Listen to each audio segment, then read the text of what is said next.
Well, speaking of that, I didn't record that, so we didn't get that intro. So now I got to do it all over again. Okay. No. Introducing. You have to just use whatever recording you have. The reigning, defending. And your thing is, like, speeding up. What? You just look like you just went super speed. I was on me just a few minutes ago. I was. Wow. Like no. Literally, it looked like no. It was like. And like your voice, your mouth moved, but your voice came later. Excuse me. I'm telling you, Toe likes to experiment with stuff. I don't know why, because he's like trying to do like 8K video quality work here. Like, this is Channel 11 News. When, what we have here is, before is completely fine. Like, but we don't live in a world of fine, Kenny. I guess. I mean, listen, my viewers, our fans, our familia look at us and go, listen, there's a little graininess in there. I thought you guys were professional. I didn't think there was any graininess. And they were like, yo, we need you to be top notch. I said, listen, what can we do? YouTube said 4K is the highest you could go. I said, all right, good. I want 4 times that. I want 12Ks. I want 16Ks. I want 20Ks. I want 24Ks. I want 37Ks. I want all the Ks you got. I want the Braun Breaker level Ks. All right? That's what we're doing in this motherfucker. Okay. I want to, listen, it's not every day that people look at this mug. But when they do, they got an option right there to look at someone else. I want you to look good because they see you every day though. They do see me every day. See, normal guy gets it. I want high picture quality. He wants to come up on the show, and he wants to see the fucking high definition, the Blu-ray, the ultra definition. All right. Jeff doesn't agree, but okay. Shit, Jeff better agree. Yeah, see, look, Jeff wants the high picture. God damn it, that's right. Shit. I got popcorn ready. I can't wait for Kenny and Toe comment on Sammy versus Andrade and Extreme Rules prediction. Word. First off, because Kenny is the news guy. Kenny walks around, people hit him up, and they go, listen, you know who this is, but I can't say my name because the phone might be tapped. But here goes the news for the wrestling. And Kenny goes, all right, got you. And then he takes the SIM card out, he destroys it, he go gets another card. He go gets another phone. Don't tell him I told you that, but that's how he is, secret agent. So I heard from a little bird, it was blue, it wasn't Twitter, it was Facebook, that Tony Khan bought out CM Punk's contract. Really? That's news to me. That's the only place I've ever heard it. But it was that's news to me. The man that posted it up, it used big words, like under the advice of Time Warner and their partners. They advised Tony Khan to buy out CM Punk, so he did that, and CM Punk no longer with AEW. I don't know. Right now, reading that, I'm about 7% that might be true. 93% is on the fence, and the other 50% is waiting until you confirm it. So CM Punk no longer wrestling in AEW. Right now, officially, he's suspended, but he's also injured. So we don't know when he's going to come back. But the main event for tonight is going to be CM Punk, and it's going to be what he did outside of the fucking press conference. You know what I'm saying? Because I want to get the narrative of, let's leave the news out of it. Well, not leave the news out of it, but let's not make that the growing story like we're a gossip, fucking show. You know what I'm saying? We're here to talk about wrestling. Like, we're going to talk about Sammy Guevara and Andrade, but, wrestling is what's important here. I mean, as far as like CM Punk is concerned, I don't know where you read that. I haven't heard anything. I haven't read any other reports. There are certain people that I go to get information on stuff. Sometimes if they don't have anything for me, then I go to like Fightful or Wrestling Inc. and stuff like that, because they're like really credible when it comes to excuse me, his throat is dry. Like a lot of the stuff that we read. Yeah. So I haven't heard any of that. I did hear about the Sammy Guevara and Andrade stuff. Long story short, the only thing I can say about that, if people want to hear my opinion on anything else, is that I don't think Tony Khan is having control of his roster. Yeah. It's too much stuff going on in this company that is not clicking together. You know what I mean? And people said that the way WCW ended was too many top guys was making too many of their own decisions, and they were booking their own matches, and they were always putting down everybody else, and that's what certain people were leaving. They went to WWE, and then everything else started to decline. Yeah. For me, I feel like AEW at some point is going to get to the point where I don't think that they'll go out of business, but a lot of these top guys are going to be like, yo, you know what? I'm going to leave. I don't need to sit here and argue with you like a bunch of little kids.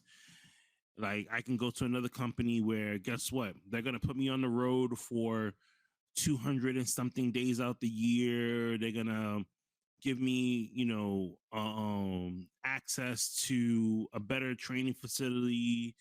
They're going to freaking send me off to all these, other opportunities where, like, I don't really have to sit there and do it myself. You know what I mean? It's just like, because you think about how AEW is more like a big indie company. I've always said this about AEW. They're more of an indie federation where, people come in, they have a contract depending on what their contract is, and then they pretty much use the AEW name to push themselves to like other indie promotions, or maybe trying to get another opportunity and say, you know what? All right, cool. Like, oh, you're an AEW star? Great. We can book you for this event here. Give you a couple of extra $1,000 and stuff for that to, like, go about your day. Yeah. Oh, my bad. Jacob saying that Mandy Rose's brother passed and Wesley Blake's girlfriend, Sarah Lee. Sarah Lee passed away. There's no like there's no like an actual official word yet as to like what was the cause of death for her. It was something that was crazy because I just seen a tweet from her not too long ago where she was saying she was starting to work out more and feel a lot more healthier. So I don't know if there was like some, maybe she was sick, maybe she thought she was getting better and it got worse, and all of a sudden she kind of just passed on. Sorry about that, Jacob. My throat is just a little dry here. Hey, he's doing that for the Spotify people. They get a little ASMR. All right. And then Bryce, so, yo, it's all good, man. Work on yourself, bro. Get healthy. We're always gonna be here, man. Yeah, he left a message. But real quick, Bryce, normal guy, Jake, Jacoby, Chris, everyone else in the chat, appreciate y'all stopping by. But go ahead. Yeah, Kenny. But I was Mandy Rose's brother. I did not hear anything of that. I was away from my phone today. No, I was at Comic-Con, so when I actually got a chance to look at my phone, I seen the Sarah Lee news, and I was like, oh man, like what happened type of thing. So that story is probably gonna come out a little later as far as like what happened. I guess you want to give time for the family to grieve, and then they'll make I guess they'll make their post as far as saying like, hey, this is what happened and stuff like that. But sad news, man. She left behind 3 kids, a husband. And I just looked her up because I wasn't too familiar with the name. So for people she won Tough Enough. Yeah, back. I think it was like 2015. The last Tough Enough winner, right? Yeah, her and there was another guy. I forgot the guy's name from Tough Enough that won. He got kicked out because of weed. Yeah. Yeah. So, but she made it into Performance Center, and then she met Wesley Blake when he was in NXT. She got pregnant and then left WWE to become a mom. Then they got married. Then they had 2 more kids. So that's like I don't even think she even got to perform like she was supposed to for WWE. So, but she got the money though. I'll give her that. You know what I mean? And she passed the age of 30, bro. Yeah. That's young. That's really, really young. Yeah. But you know what? Like I always tell, I know I always tell people this, and I need to follow my own rule, but get those health screenings done. You know what I mean? We don't know exactly what what she passed from, but get those health screenings in. You know what I mean? I'm not saying to when I tell you to eat healthy and stuff like that, don't be like, yo man, I gotta eat salads every day, but just maybe mix in a little bit more greens, get a little bit more steps in, but for the most part, enjoy life, people, and just hug the ones that you love. And just if you haven't spoken to a certain family member, for a while, call them up, send them a text, say, hey, just want to say I love you, even though me and you really don't talk like that all the time. And that's it. I mean, there's certain family members, if you just don't like them, you just don't like them. It is what it is. But, all those, if there's somebody that you say, man, I'm going to call this person tomorrow, call them now. Send them a text. Yeah. Like, you never know when they're, like when our time is up. You know what I mean? But. No, I hear you. Yeah, man, this shit, bro. I mean, you don't, like, I don't know how old the chat is, but you think 30 years old is old, or like you're an adult now and you're like, but being older than 30, that's still a baby. You know what I'm saying? Like that's when you reach that age, you realize you ain't do shit in life yet. Yeah. And you still got mad long to go, and to leave at 30, especially with 3 young kids, that's heartbreaking. Like I'm gonna be 40 next year. And I'm just like, I'm still, that's still young to a lot of people too. No, yeah. And I'm just like, man, there's so much stuff that I want to do, still, as I'm getting older. And then like my son, he's gonna, like, in another 10 years, I was talking to my wife about it, and I was like, man, he's gonna be 20 in 10 years. Like I'm gonna have a 20-year-old on my hands in like that's crazy. 10 years. That's crazy. You know what I mean? And the time flies by. Like time goes really quickly, because like 1 minute, I had just gotten married in 2011, 2012. I had 1 kid. My dad passed away in 2015, and I had my second kid. And we look now, 2022, 2 kids in. You know what I mean? Talking shit on podcasts a lot of the time. You know what I mean? Just rocking out. And there's so much stuff that, especially, me and you, when we talk, it was like, there's like a million things we want to do. You know what I mean? Yeah, no, yeah, for real. We try to do it as much as we can.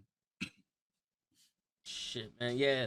And you know what the crazy shit is, like, you don't feel it, but then when you start to feel it, it doesn't become scary, but it's like you start like zoning in. Like one of the things, like motivation is something people use to start working out and all that, but a lot of people don't stick with it unless it's like a necessity. Yeah. And like the other day, I'm like, yo, when I'm just sitting in the office not doing nothing, I woke up a flight of steps and I'm breathing heavy. I'm like, yo, what the fuck? And I started noticing I'm getting more frustrated, like, and I'm starting to, when you start getting frustrated, you like, it's not your heart, but your muscles start getting tighter around your chest, and it's like and I'm like, yo, I can't, like, listen, I'm not at the age where this is one of those things like, oh, that's fine. You know what I'm saying? So I'm sitting here, I'm like, yo, I gotta start doing that something, because the thing with like your diet and all is like you can be active. As like if you're more active than you are shitty diet, then you're gonna be alright. You know what I'm saying? Like that, to me, I think that's the key, is like being active. Because you can eat what you want. It can't be in abundance. Like you have a slice of cake, you can't eat the cake. And even if you do eat the cake, you can't eat the cake every day. You know what I'm saying? Like, But I think if you're active, your body will counteract what you're going. But inactivity and eating like shit, that's when your body starts to fucking tell you like, hello, Yeah, how do you expect to live off this? You know what I'm saying? exactly. Because your body is the perfect machine, and it will tell you when you're doing something fucked up in the form of, yo, you're getting bigger. You don't have the endurance to do anything anymore. You got pain in your joints. You know, your body will tell you when you need to start changing shit. Oh yeah, and that's a fact because I learned that the hard way when the pandemic hit, and I stopped doing everything. Like I stopped going to the gym, I stopped running. Like I went from running, 4 or 5 miles, you know, Yeah. like every other day, and to the point now, like if I try to run a mile, it fucking drags, bro. Oh my god, Yo, like, bro, it used to take me like around 8 minutes to run a full mile, and now I'm like huffing and puffing, trying to keep up to like a 12-minute mile, and I'm just like, yeah, this shit hurts. shit, man. You get 1.5 laps around the track for me, and then I get mean shin splints. My knees is fucked up. Like I'm not a long distance runner. I'm a sprinter. I'm the guy that will get you halfway down the block. But once we reach the end of the block, I'm gonna shoot you. I gave you this chance. Now I gotta shoot you. You know what I'm saying? but yeah, man. It's I bought a treadmill. So maybe during maybe during the show or after the show. It's Yeah, because you sent me the message. Yeah. On some crazy shit. Yo, man, you get on the bike and you see the bike behind me, right? Yeah. I'm like, where am I pulling this shit? Right to put this on camera. Right in front of the camera. Move your chair, put that shit right there. Boom. Everyone wants to see a sweaty Kenny. No, nope. No. Jeff wants to see a sweaty Kenny. No, that's not gonna work for me. I'm sorry. We want to see the. Nah. Come on, Peloton, you can do it. And we wouldn't be, we'll get kicked off because they'd be like, copyright restrictions. Yeah. You have Peloton playing in the background, and we can't have that, and all this other nonsense, and all of a sudden, but blue. Word, yeah, and then they'll be like, "Oh no, you're not a female. You can't do star jumps on Twittergram and all that other shit." Yeah, I get you. Randy, what's going on? Did he just call you Tony? Yes. Tony and Kenny, how you feel about Jamie Hayter, and do you see something in her? Because I do. But AEW World Champion potential. Well, No, Tony, she's good. She's good. I mean, Tony, you want to answer that?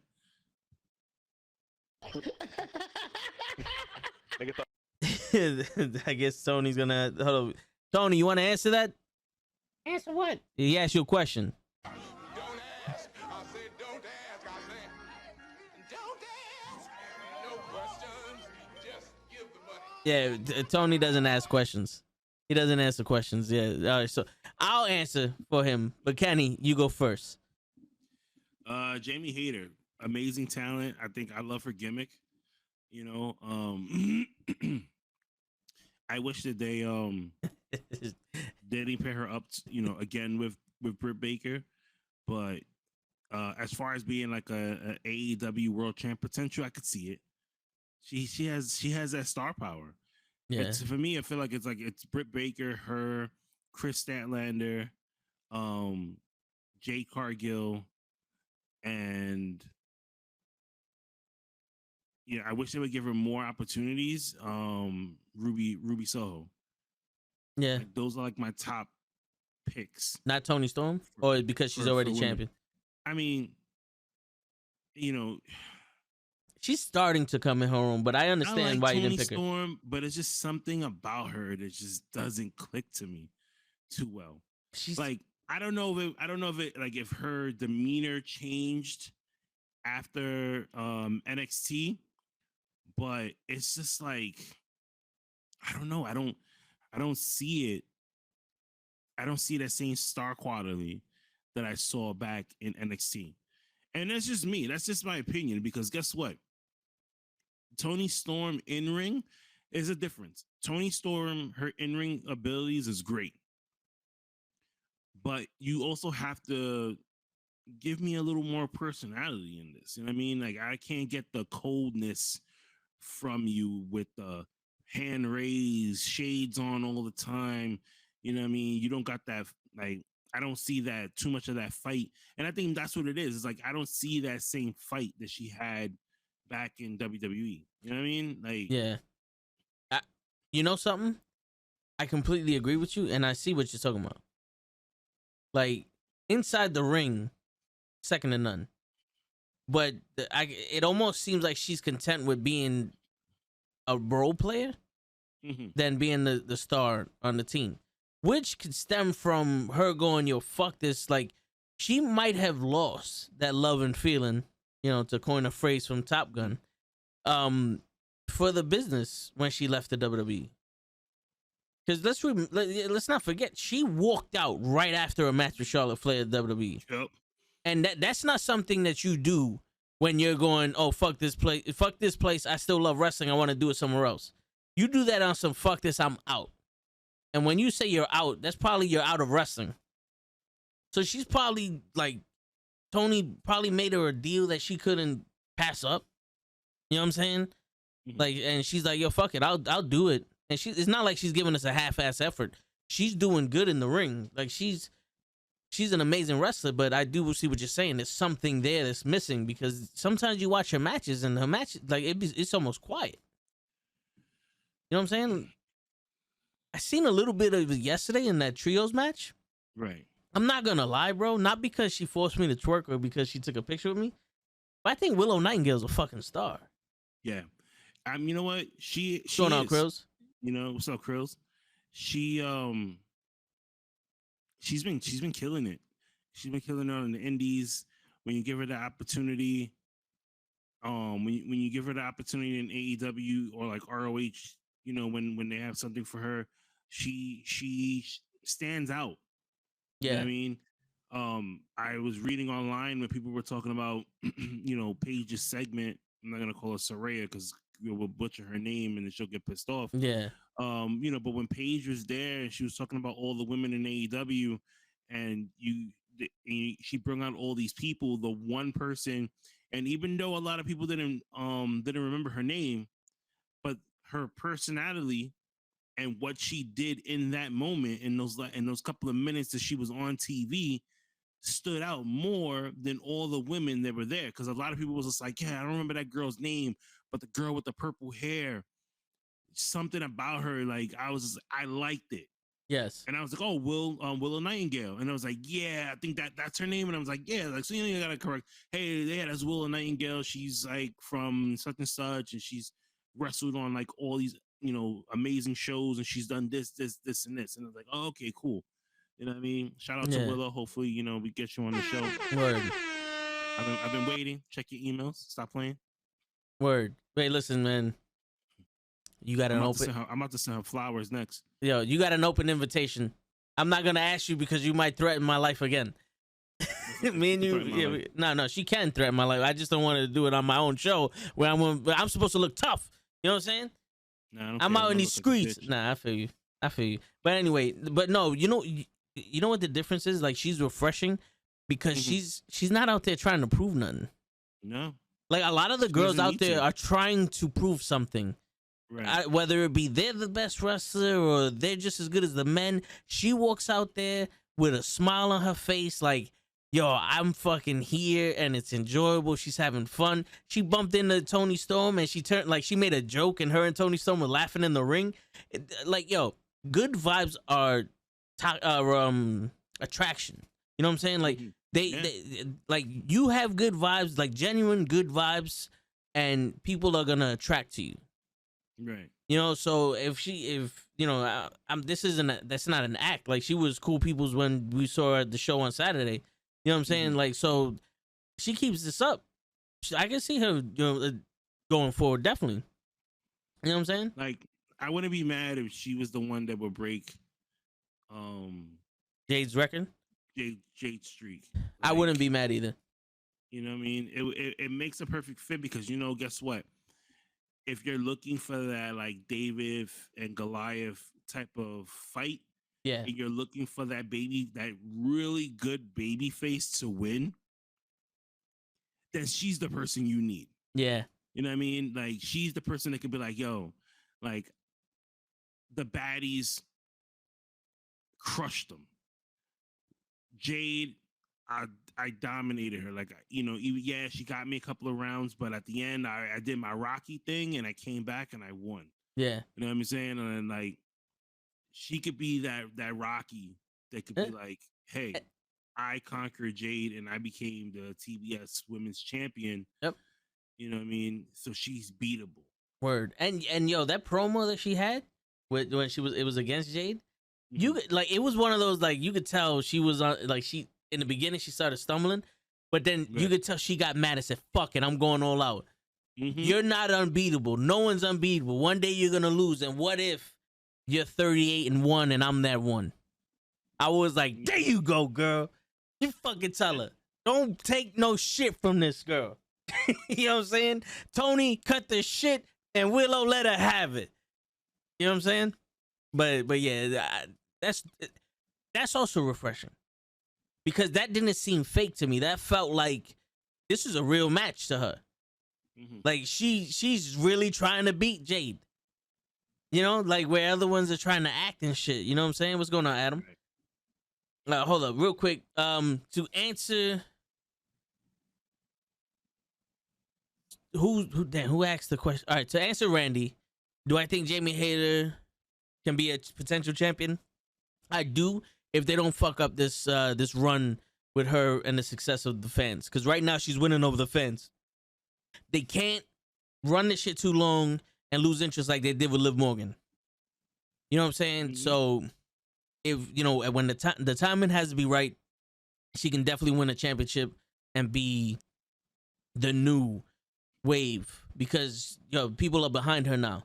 So, you win the crowd, you win your freedom. Don't be all right. Let's see, Jacoby. Do you feel Britt Baker is gonna take the belt from Toni Storm? Which I'm scared, but it should be someone that can use it. Like, no, I don't think Britt Baker's gonna take the title from Toni Storm. I think if it's possible, I think Britt Baker's gonna be the first match for Saraya. I think that's what they're trying to do. They're trying to have Britt Baker versus Saraya.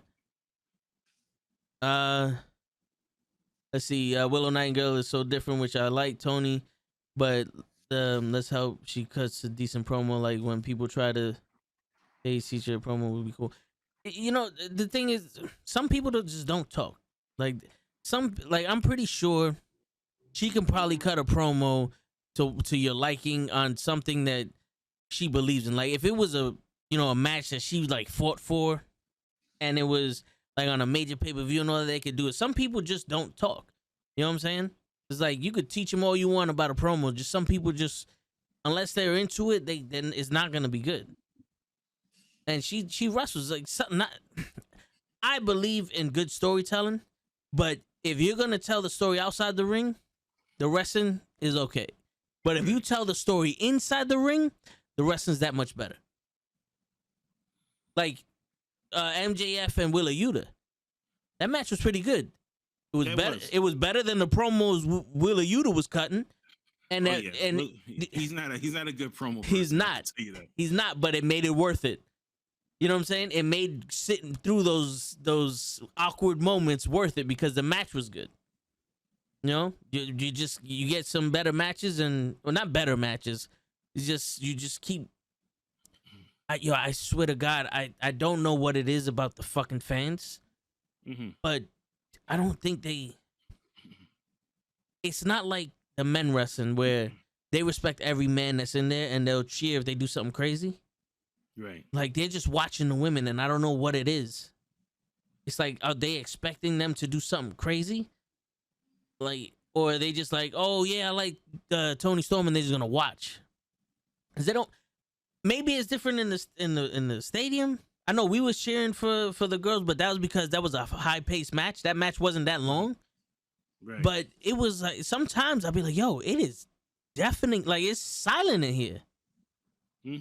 Why is no one cheering? You seen when we was at Grand Slam? Yeah, there was a couple of people that was just like, oh, the women are fighting. All right, that's my chance to go to the bathroom or go to get something to eat or whatever. And I was just like, yeah, stupid. Like, I'm gonna sit here and watch this match because this match is about to be a fucking banger.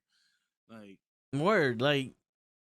and yeah, it was stupid because it's like, how often do you get to see Serena Deebs, Athena, Toni Storm, and Britt Baker in the ring together? Mm-hmm. Like, that's the first time I seen any. Well, the second time for Britt Baker, but the first time for any of these women I got to see live. Right. You know, and they tore the house down. Like, listen, I'm not trying to be a dick, but if you want to leave during the women's match, it was the Toni Storm match. I mean, not the Jade Cargill match. Mm-hmm. That's the women's match you leave because that one was just a clusterfuck. I didn't know who the woman she was wrestling was. I didn't know that was Trina until they undigitalized her face. Like, I don't know what the fuck was going on there. What's crazy about it is that I didn't know that either until somebody said it, and then I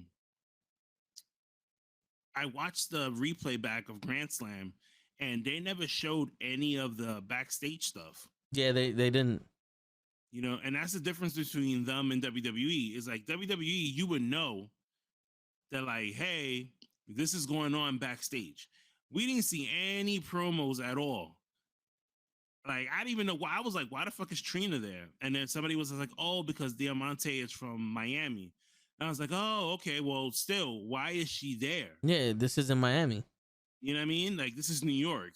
And then when I saw the promo, she had Trina with her, and Trina was like, hey, you remember, you're representing the 305, like, don't let us down type of thing. You know, and she was back like, I'm here with you, you know, to go out. And I'm just like, what the hell? Yo, Toni, man. Yo, first off, Toni's not even on camera. Toni's in the back. And Toni don't answer no fucking questions. What's going on, Rick? And it's toe tags. But nah. Yo, real quick, Bryce, he asked, do you see Serena Deebs being an AEW champion or ROH champion or leaving for WWE? I don't think she's gonna go to WWE. I don't think so either, because she was a trainer there and they didn't really do nothing with her. I think, to be honest with you, she can be one of the best AEW women's champions we've ever seen. They just have to give her the platform for it, because she's already the one you put in the spot. You know, like, you wanted to show Thunder Rosa was a good wrestler. There goes Serena Deeb. You want someone to look tough and show that your women's division is just as good as any other division. Serena Deeb.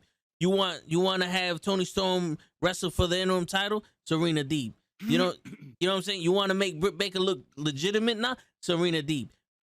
She's the one.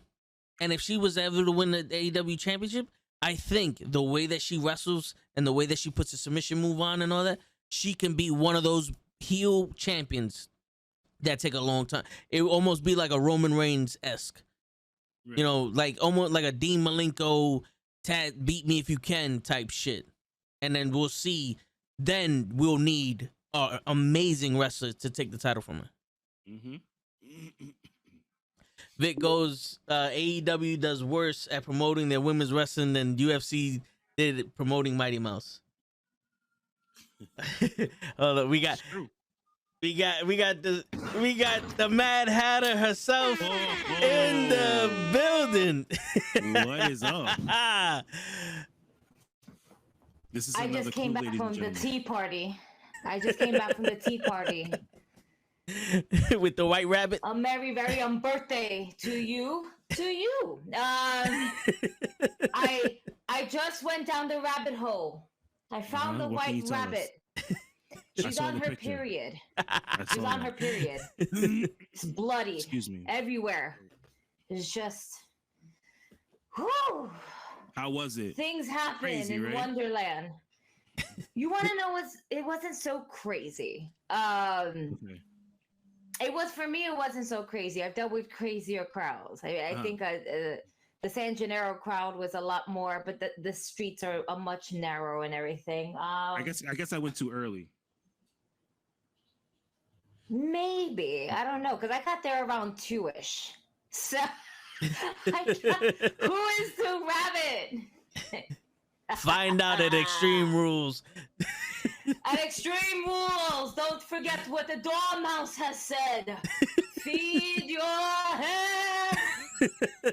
Feed your head. Thank you, Chris. I am a little upset though, because I did put like the card that says 10-6, right? Like the Mad Hatter would have.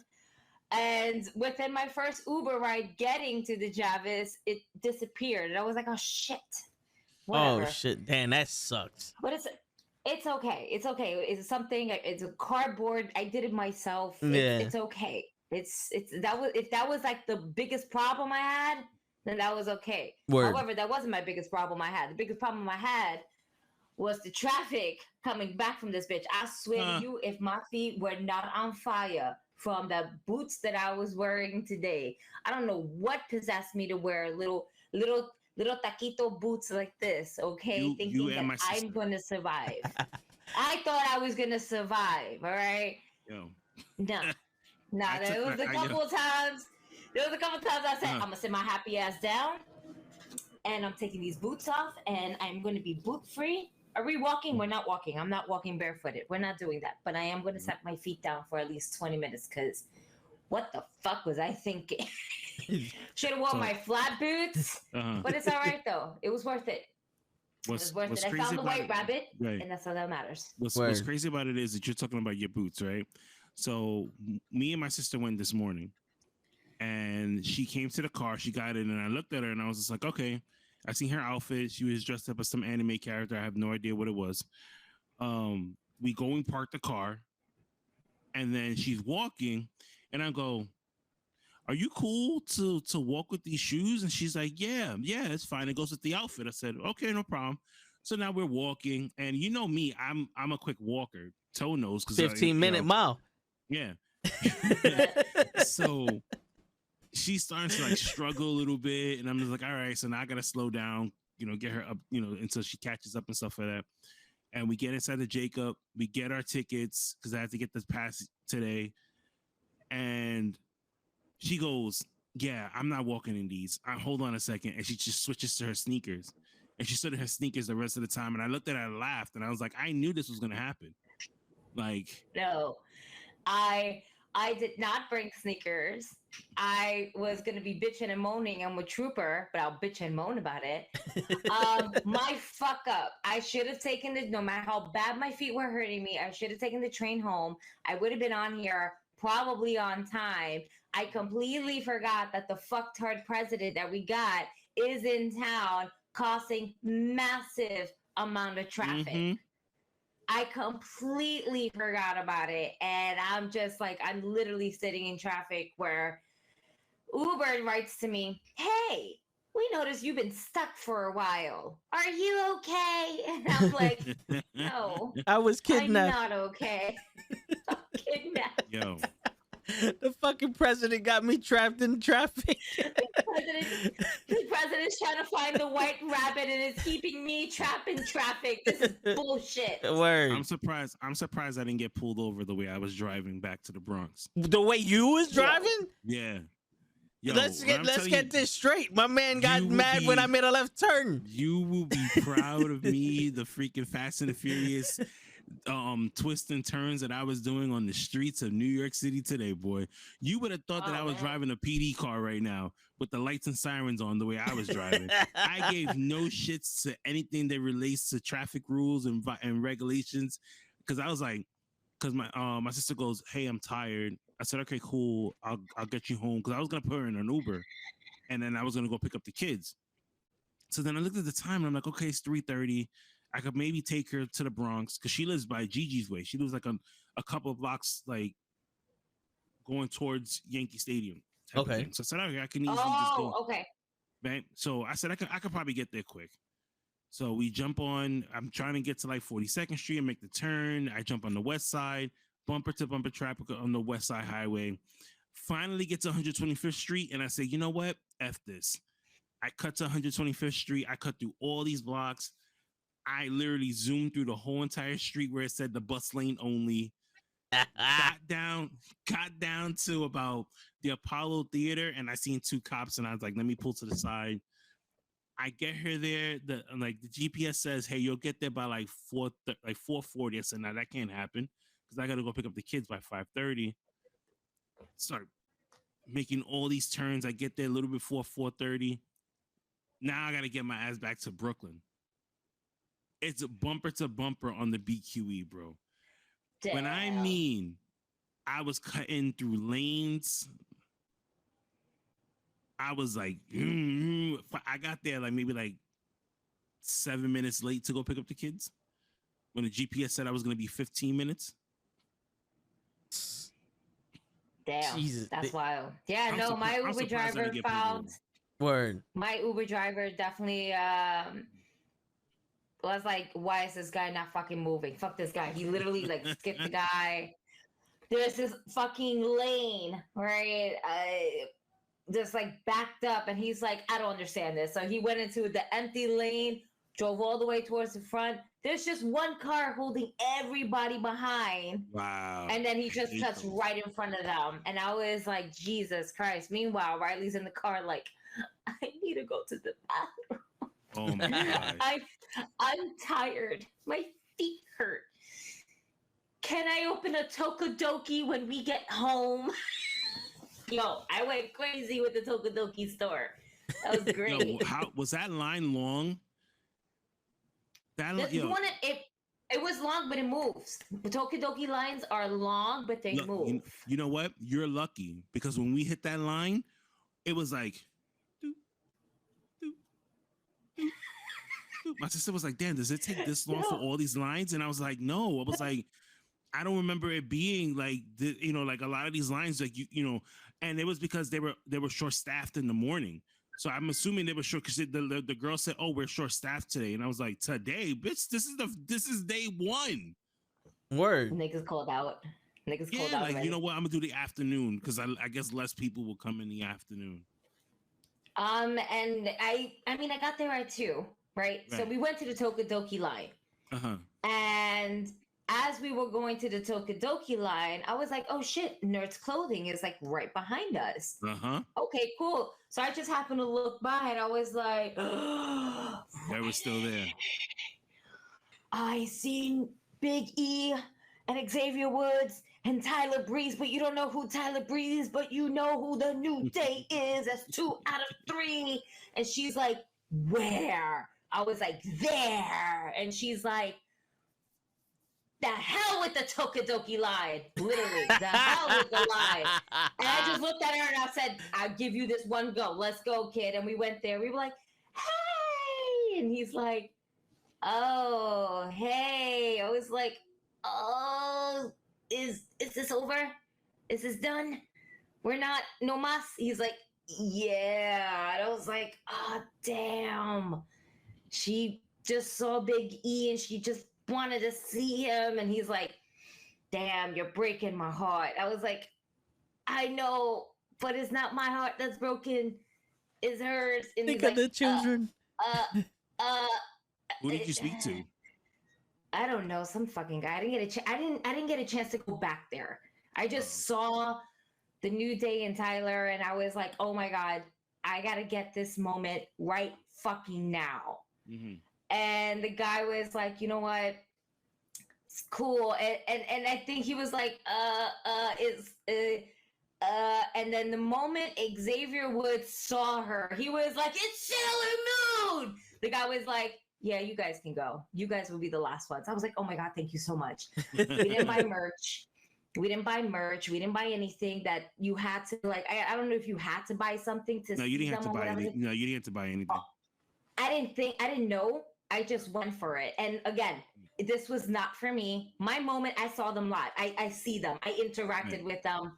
That's my moment for me. I don't need photographs or video for anything like that. If I do, I'll do. I get it, whatever. But this moment is not for me. It's for my kid. And she's like, you're Big E. You're the guy with the stuff. And I was like, and that's Tyler Breeze. And she's like, oh my God. And then Xavier Woods just went crazy at the fact that he was dressed up as Sailor Moon because that's his thing, right? He's an anime guy. He loves all things anime. It's not that that's his thing. It's just that he loves all things anime. And he was like, "Come on, we're gonna do the pose together." And the most funniest thing is that Riley is starting to get into Sailor Moon, but if y'all ever know my daughter or see my daughter in pictures, she's always taking the pictures with the peace sign like this or like this. She didn't realize that she's doing this and it's actually the Sailor Moons.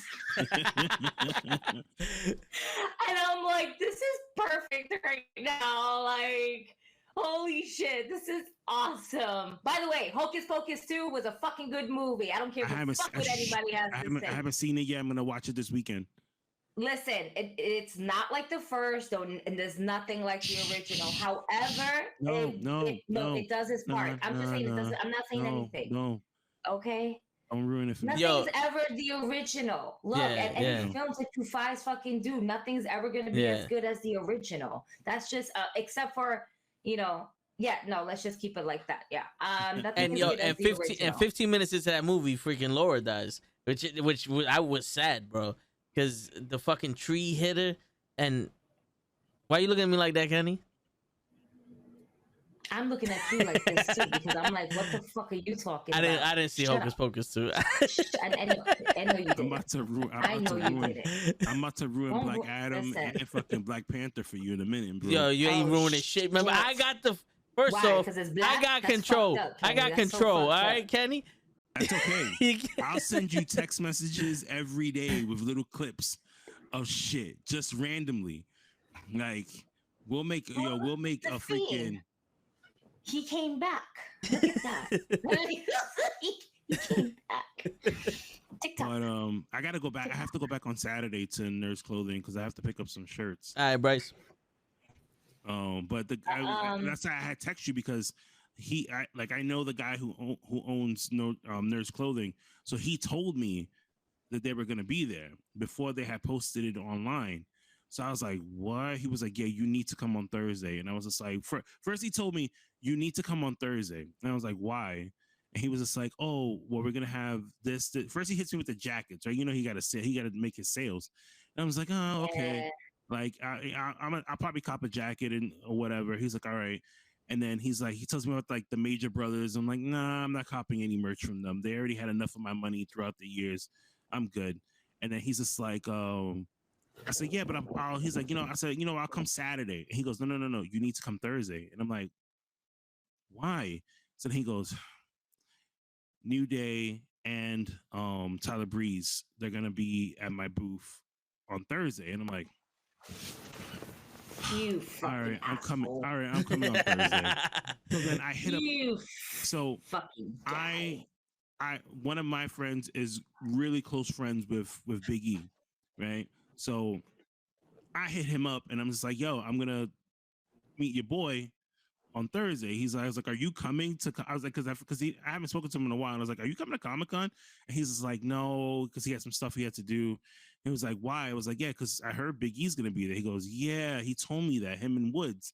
And I was like, so I thought you were coming. He was like, no, maybe next year. He's like, definitely, most likely next year he'll end up coming. So I was like, all right. So then when I met Big E and Xavier, I said, Jonathan. And then I told him the last name, and they're like, yeah. I was like, yeah, me and him are friends. We talk all the time, and we have this running joke. And he was just like, what? I was just like, yeah. Why doesn't Big E like keep any of his ring gear? And Big E starts laughing, and I go, me and you have spoken so many times through email. And then he was like, and I showed him the pictures, and he was like, oh my God. He goes, I remember your emails. And I was like, yeah. I was like, I own like half your shit. Did you show him the pictures of you in the gear? I own half your shit, and I need you to go ahead and sponsor a fucking storage garage for me so I can store your shit for you. No, but what's crazy about it is like I own like Kofi Kingston stuff, Big E stuff, but I don't have anything from Xavier Woods. And Xavier Woods is like, he explained to me, he was like, yeah, I really don't sell my stuff because I'm gonna give it all to my kids. And I was like, yeah, Jonathan told me that you was gonna give it to your kids. He was like, I have mannequins of like shit with my gear just sitting downstairs. So he was just like, definitely, he was like, he told me to send him a message. He said if he does think of something, he'll let me know, and we'll work something out. So I was like, all right, cool. And then we took the picture, and then I was like, I'll talk to you guys, some other time. And I looked at Big E and I said, do me a favor, just keep one. Like when you come back to the ring, that gear that they're gonna make for you, and you come back to, let that be the one that you keep. It. And he goes, maybe, or I'll just give it to you. Yo, fuck it, take it, Kenny, take it. Listen, I said I'll hold it, and then I said when you have a kid, I told him, I said when you have a kid, I'm gonna re-gift that shit to you. Yo, I'm just gonna mail it back to you. Yo, you know what you should do? You should have told him to have his new gear on, on the ass part saying, "Kenny, this is for you." You know what I'm saying? It was a good time though. It was a good time. That's what's up. I'm gonna go down the rabbit hole real quick. I'll be right back. All right, but that's what's up though. Comic-Con is always an experience. Yeah. Not the bathroom rabbit hole. I just want to go ahead and confirm that. All right. Fuck yeah. No, yeah. Some sick people in this world. I think this has to be OBS that's doing this. So when Gigi came back, it literally did that fast spin shit again. It was like, it didn't do it for me, but probably you with these things that you want to do. The New Day is Hall of Fame, so yeah, they're retired. Wait, what? What's going on, Jason? Oh, Jason, I'm over here. Stop your shit. No, he said when they retired. My bad. Oh, when they retire. Yeah, I was about to say that shit. I was about to like cut this shit, Jason. You know who's gonna be? You know be what? Like Jade, cut this shit. You know who's gonna be there on Saturday doing a free signing? Oh, Colt Cabana. Oh, you could do a quick conversations with Kenny with him. Yeah, I'm gonna be like, why did you ghost me last year when we were supposed to sit down for an interview? Yeah. It wasn't because of CM Punk? No, it's Khan. Because he can't believe he wasn't gonna get paid for it. So, damn. Yo, is it me or were you able to see other wrestlers besides them?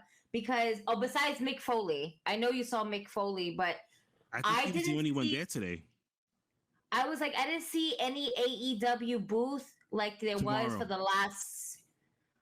It's tomorrow. But but Britt Baker and Jungle Boy and it's Britt. The only AEW people that they have is like that was listed is Baker, Sting, and Jungle Boy. So Sting is only Saturday. I'm okay. Right. I'm okay with that. I don't even have a Saturday pass. Saturday is going to be with Lay anyway. Gigi was also. I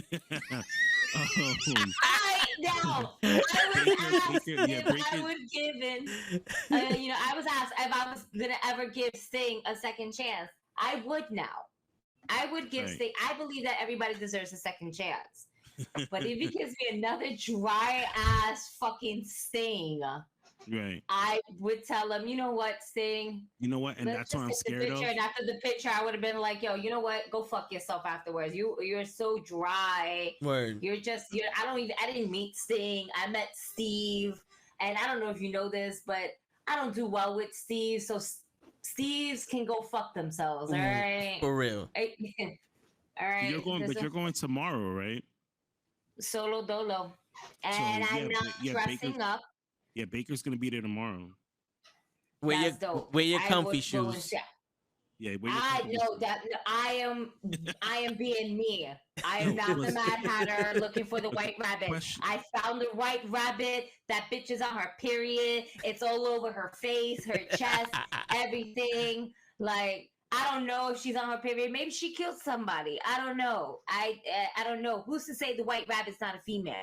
Was the Funko line still crazy when you got there? Insane. Okay. Absolutely insane. And because I am dropping off my kid tomorrow, I was actually looking for last minute tickets for her and say, fuck it. You're just going to come with me and we're just going to chill and whatever. Weekend. Yeah, fuck it. Why not? Right. The tickets were like for the last minute is like $180 and I'm not doing that. I'm like, kid, you need to go back to school and you need to go to your after school program. So I'll pick you up around 5:15 the latest. But after I drop her off early in the morning, I plan to just head straight over there and be there when the doors open, because I didn't even get a Comic-Con book just to see where everything is at. Like, I normally collect the books 1, 2, 3. But I mean, what is an extra one good for me over there when I'm over here? I'm just saying. By tomorrow, I shall collect my new one. Is that what's on the cover? Who the fuck I don't know. It's slightly disappointing. It's a Halloween special, like the female pinhead. No, but the female pinhead. It has a couple of. You ever seen Bulwark Empire? Yes. The main character, it looked like him trying to be Frankenstein. The dude on next to Pinhead. That's why I'm like, who the fuck? What the fuck is he doing here? There's only one Funko Pop that I really want. Well, this is what I'm going to do. I believe that Funko Pop is going to be the first stop that I go to. Because if I go there early at the crack of dawn, as soon as they open the doors, there might be a line, but it might not be that long. Yeah. Right. That's my plan for Saturday. You know, like like last year, when I went last year to Comic-Con by myself, again, on a Friday, as soon as I dropped off Riley from school, I went straight over there. I was like the first in line to get a lot of other things. And Funko Pop wasn't honestly on my list, but I saw some of the stuff that they have, and I'm just like, yeah, I'm gonna have to come back for that. Yeah, I'm gonna have to. And I'm also fig hunting for a Sammy Guevara AEW figurine for my cousin who bothered the shit out of me yesterday. He was like, find me a Sammy Guevara. Find me. No, not that one. No, that one. You know what? Whatever Sammy Guevara you find, send me the picture and just buy it. Even if I don't respond to you, just buy it. I was like, what if you don't want it? And he's like, well, at least you got a Sammy Guevara. Damn. Like, I'm gonna save you some time right now. Where is this? Because I didn't have anything. I was just roaming around, fucking lost. I don't know where my wrestling boots are at. I did buy a couple of things. I bought a couple of shirts from T Turtle. I love T Turtle. It's always one of my favorite brands. They're great. Tokidoki, again, a fucking another great brand that I'm absolutely obsessed with. We bought 2 pieces of artwork from Artist Alley. I bought one of Alice in Wonderland.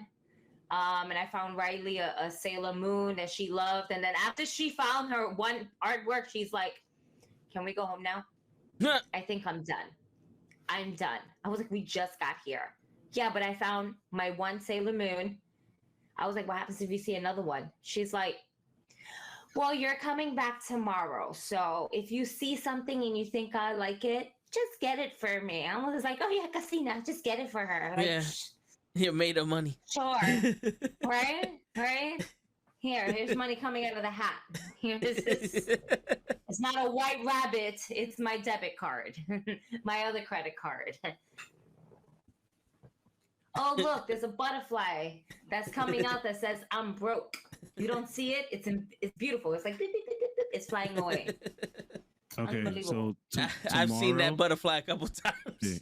Tomorrow, I'm gonna send you the I'll send you the copy again, but go to booth 3079. 3079. Yeah, go to 3079. That's Heroes Hideout. They have all wrestling merch there, like all the action figures and stuff like that. I just looked at their stuff. See if Chris is there. He's one of the owners of Heroes. Okay. And I'll send you. I don't know if they're gonna use it, if they'll let you use it or not. But I'll send you a discount code too that you can use. It'll save you. Okay, It'll save you some money. We'll see. Let's see what happens. But they definitely have AEW stuff, because they had a couple of Darby Allin figures that were signed there too. Oh, nice. Yeah. So did any of you guys go see my boy Ty Mac? I did. I saw him when I was turning the corner, and he told me, he was like, "Hey, do me a favor, because they didn't put him on the program." There was like he was like, just tweet people that I'm here, and I was like, I said, it was, I was like in a rush to do other stuff, so I didn't get a chance to like take the picture and anything. But I said, definitely Saturday I'll go back and take. He was like, "Yo, I'll be here all day." I was like, "Cool." I was like explaining to him like why I love that movie so much. You know what I mean? Just like watching it like with my dad and stuff like that. But I told him we'll talk a little bit more. Plus there was other people that was like bowing to him. I was like, "Yo, okay, you're the man." No. He's the master. I was gonna go see the Red Ranger, the original Red Ranger. Dude, Tommy? And someone stopped me. Because it was just like, "Hey, sometimes he's in a funky mood. I don't think you want to spend that money to." And you know what? At least there's honest people out there that's gonna tell you you're not gonna get the experience that you're kind of possibly thinking of. So let's save you the bullshit. When's the next day you coming back? Yeah, he'll be here that day. He'll have his bottle from the night before. You'll be good. Ralph Macchio was there. Oh shit! Okay, the Karate Kid. But he was wearing a mask. And the girl who played Elvira was there too, and I wanted to take a picture with her, but she was Elvira herself. Yeah, so she was behind a plexiglass, taking photos with fans, and I was like, no, I don't want that. I'm not spending. I was like, first of all, I'm like really low on cash, so I have to like really pick what I want to do. You know what I mean? I'm like, okay, if I spend this money and then it doesn't turn out the way I like it, and then I'm like hurting myself. So like, should I really do this? And I kind of like walk back and forth type of thing. You kind of talk to yourself. You're like, no, I don't think I want to. And then remember I showed you the picture with Foley, and I was just like, I just felt disappointed because I'm like, I spend $70 on this, You don't even get to actually, you don't actually have an experience. It was crazy because I stood on the line. Yeah, I stood on the line talking to fans longer than I did him. Like the girl goes and says, "Hey, if there's nothing that you want to hold in the picture, leave it on the table, come back for it, and then just go." So I'm like, all right, cool. So I get online, I'm waiting. It's my turn. The girl goes, "Okay, step up." She goes, "Stand on the X." Okay. So then I give Foley the bat. He's like, "Hey, you want to use the bat? I'll like me hitting you." I say, "Yeah, sure." So he like grabs my head, grabs the bat, and the girl goes, 3, 2, 1, click, click. She's like, "All right, good. Next." I was like, damn. Yeah, that was you didn't hear my experience with Hogan? That was what it was. I was like, same for me. I said, I spent all this money. $70 is a lot when you really don't have money like that. No, yeah. So I'm just like, yo, I spent all this cash and you telling me 2 seconds? Like, I put on an outfit and everything. Yeah, you would have had a better shot if you would have went to like a signing. And you know, it's crazy. Yeah. Heroes Hideout is having one, but I won't be here that weekend that they're having it. And the combo is $80. So I would have got the autograph and the photo. And an actual conversation. And an actual conversation. That's trash. That is trash. Wow, that's crazy. Jacob said pause Kenny and then he froze. Yeah. Oh, yo, Jacob, why are you fucking with Kenny's shit, bro? I'm about to kick you out. My man Jacob was like, and that's it. Kenny's gone. Holy shit. Yo, that's wild. That is wild. Is Jacob the white rabbit? Jacob's the white rabbit. There yo, you go. Bro, I swear. Jacob put you on pause. Jacob said pause, Kenny, pause, and then you were like, I'm blinking, so that way you guys know I'm not on pause. No, yeah. And it's not Steve fucking with me. Yeah. What I don't know what just happened. Like I stopped talking, and then you guys kind of just went. Mick Foley don't want you talking about him. But that's it. It's 10:00. I'm gonna let you guys go. All right. I'll listen to the rest of the stream from my phone. And I'll speak to you guys later. But then I know you guys are probably most likely not watching Stream Rules on Saturday because you'll be hanging out with Lay. So I don't think that's until late though. I think that's like afternoon. Okay, Like I don't know what time. Yeah, evening. okay, I didn't know what time. Listen, I've been to baby showers where it's, it goes on until midnight. Yeah, so we're in the Bronx. That's what I said. I don't know if you guys are gonna watch it. Yeah, You know what I mean? Facts. Remember we're Puerto Rican. word. Like, baby showers start at 2:00 in the afternoon and end at 1:00 in the morning On Sunday. Yeah.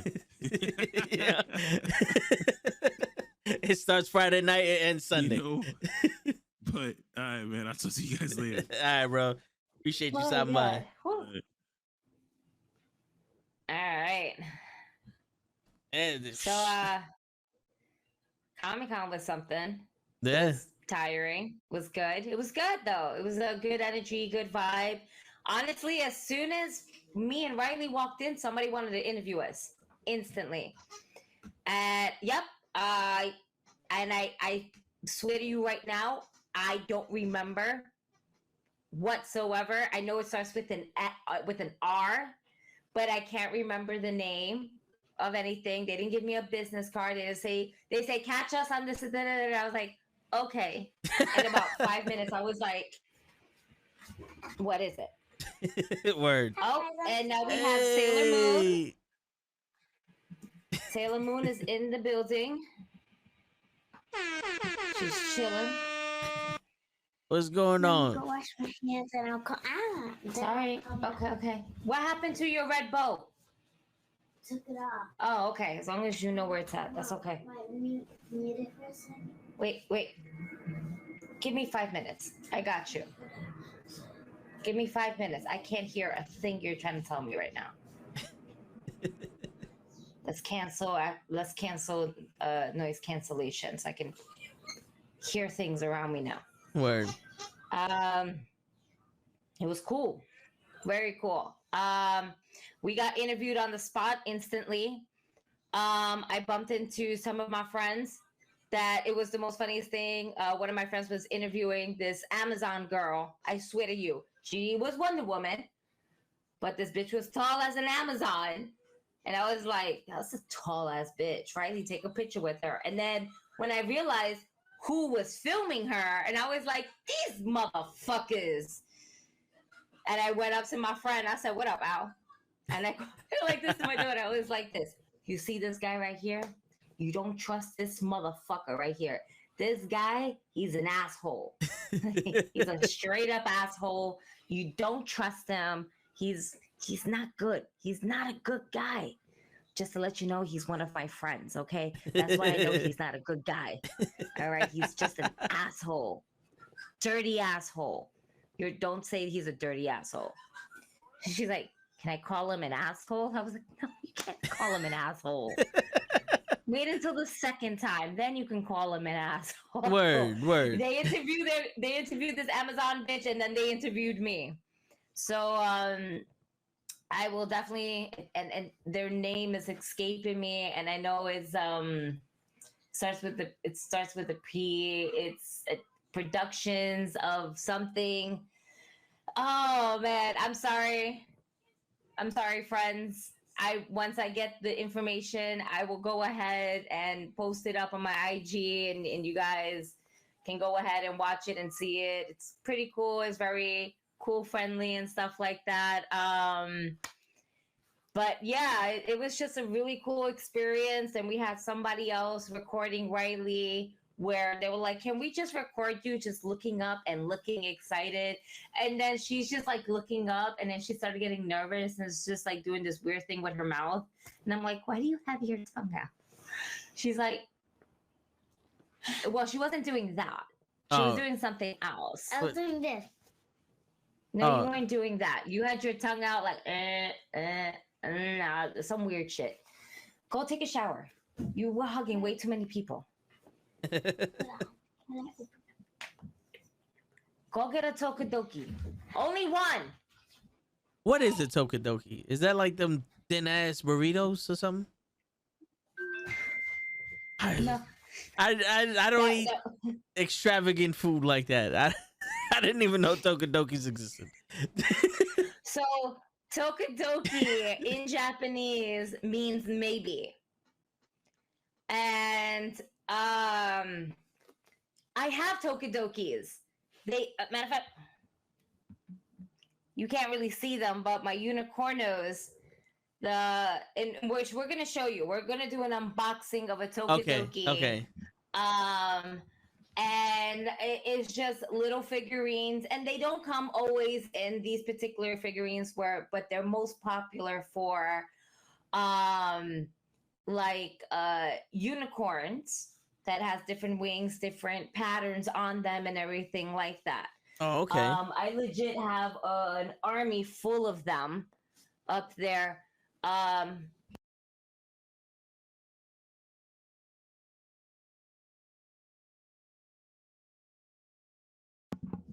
I'm just gonna bring the bags here. I gotta put shit in here anyway. So yeah. It's a storage room. How you just open it without me? Man, you're so foul. No, get me a box. Get me a box. Get the box. Get the box. Don't open it yet. What's in We're the doing box? the unboxing here. Live. She did the unboxing out there. I'm fucking real. Word. You know what's funny? When I show my brother the pictures of her in the Sailor Moon, in the Sailor Moon costume, and with the New Day, and my brother goes, "Yo, she's a fucking Disney kid." she's a Disney kid, like with the person. Yeah. So chill. Yeah, I'll give you the elbow. That looks like a double cheeseburger from McDonald's.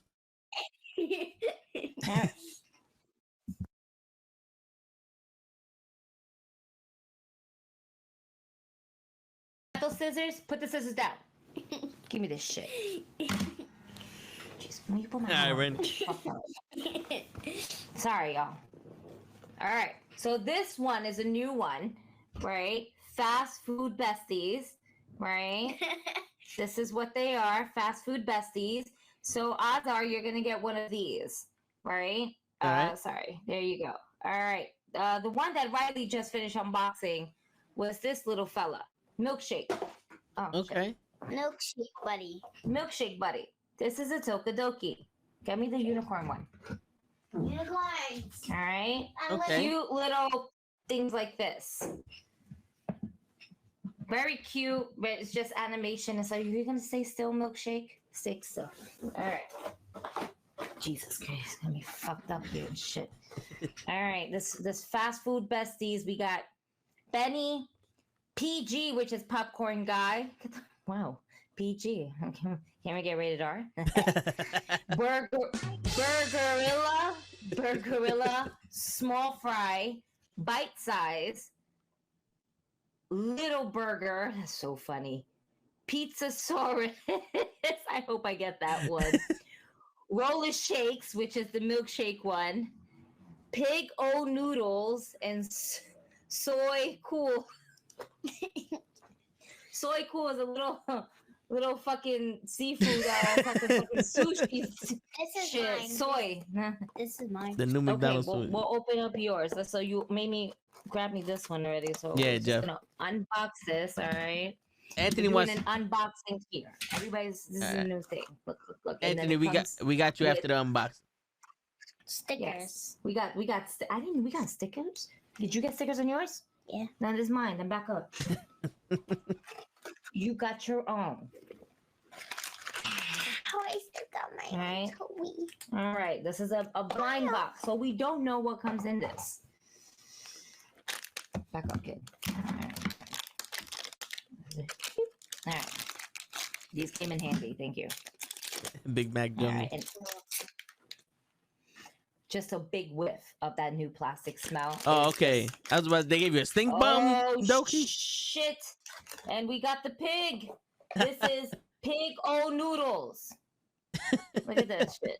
Pig O noodles. Got ramen noodles on the side with the little homeboy out here because it's hot as fuck. Is that And a this is barbed wire bed? Tokidoki's. No, it's not barbed wire. It's noodles, nigga. No, It's no, a noodle. that He's a silver noodle thing guy. next to his head. It is not a barbed wire bat, but it does look like a spike bat. It's a spike bat. Is he from Can The I Walking say Dead? Which one I got? So Alright, we'll and show then- you the characters. So this is more or less what we normally go Okay. for Tokidokis. The unicorns with different type of styles and stuff. All right, now just open the top. Go ahead, Riley. Yeah, they look like midget she's Funko in- Pops. Yeah, essentially that's what they are, right? Big ass eyes, the black eyes and shit like that. But they're very popular. I thought you were about to put it in your mouth. Hold on, I got you. Yeah, I got you. All right. Just a whole bunch of like little figurines and stuff like that. This does not come with stickers. The ripoff. Look, not all. They never come with stickers. The fact that that one came with stickers is something else. Word. Now they have Yoshiono. That's what it. Oh, all right, Riley. Go ahead. Show the world what you got. That looks like. Let me see. Got her. Is that her? Yeah. No. Oh, it is her. Ichio. Ichio. I got Ichio. Ichio. Yo, look at this. Ichio. That's Ichio. This is Hot. this is Ichio. Yeah. Is that translucent? What? Yes. Yes, it is. It is very translucent. You can actually see right through it. It has flower designs on it. That's it. A little candy corn, kind of looking like unicorn with roses, like a thing of roses as a crown. And that's it. Latino kids on the stream, which are going to be a lot of patience. Yeah. Yeah, Anthony. Whoa. Absolutely. Lean back, forward, 1, So- 2, 3. These are Tokidokis. I'm thinking of those are like No, those skinny burritos. no, it's not skinny burrito. I don't know why. I thought you said Tokidoki. I'm like, oh, it's some kind of food. Tokidoki, sir. Yeah, Okay. I don't. I 100% don't know nothing about Tokidokis. I know about Hokidokis. And Okie that line is around the corner from like the booth. That's how popular they are. I bought my book bag is normally from them. I bought a regular bag that costs too much money from them, but I've been collecting them for like I don't know 8 years now. Damn. I've been collecting them 8 years. They're blind bags and they're just absolutely adorable. Please excuse me as I parent. Oh no, they little mess up pony in. Fuck you, Randy. That's what happens. But shit. But yo, Anthony, I don't know any updates on Sammy Guevara and Andrade. They said they were sent home, but Sammy Guevara was in the main event, so I don't know when they were sent home or who tried to send them home or whatever. But yeah, I don't know. Maybe Gigi would know when she come. Well, probably not, because she was in Comic-Con all day. So I'm pretty sure the last thing she was doing was listening to wrestling news. Are we talking about the Sammy Guevara and Andrade? Yes. We're going to touch base on that. From what I've been reading, it sounds like Andrade is asking to get released from AEW. And since they're not giving him his release, they are... he's looking to get fired. And I think what he's doing is that he's just pushing anybody and everybody's buttons. And since Sammy Guevara is such an easy target to pick on, apparently,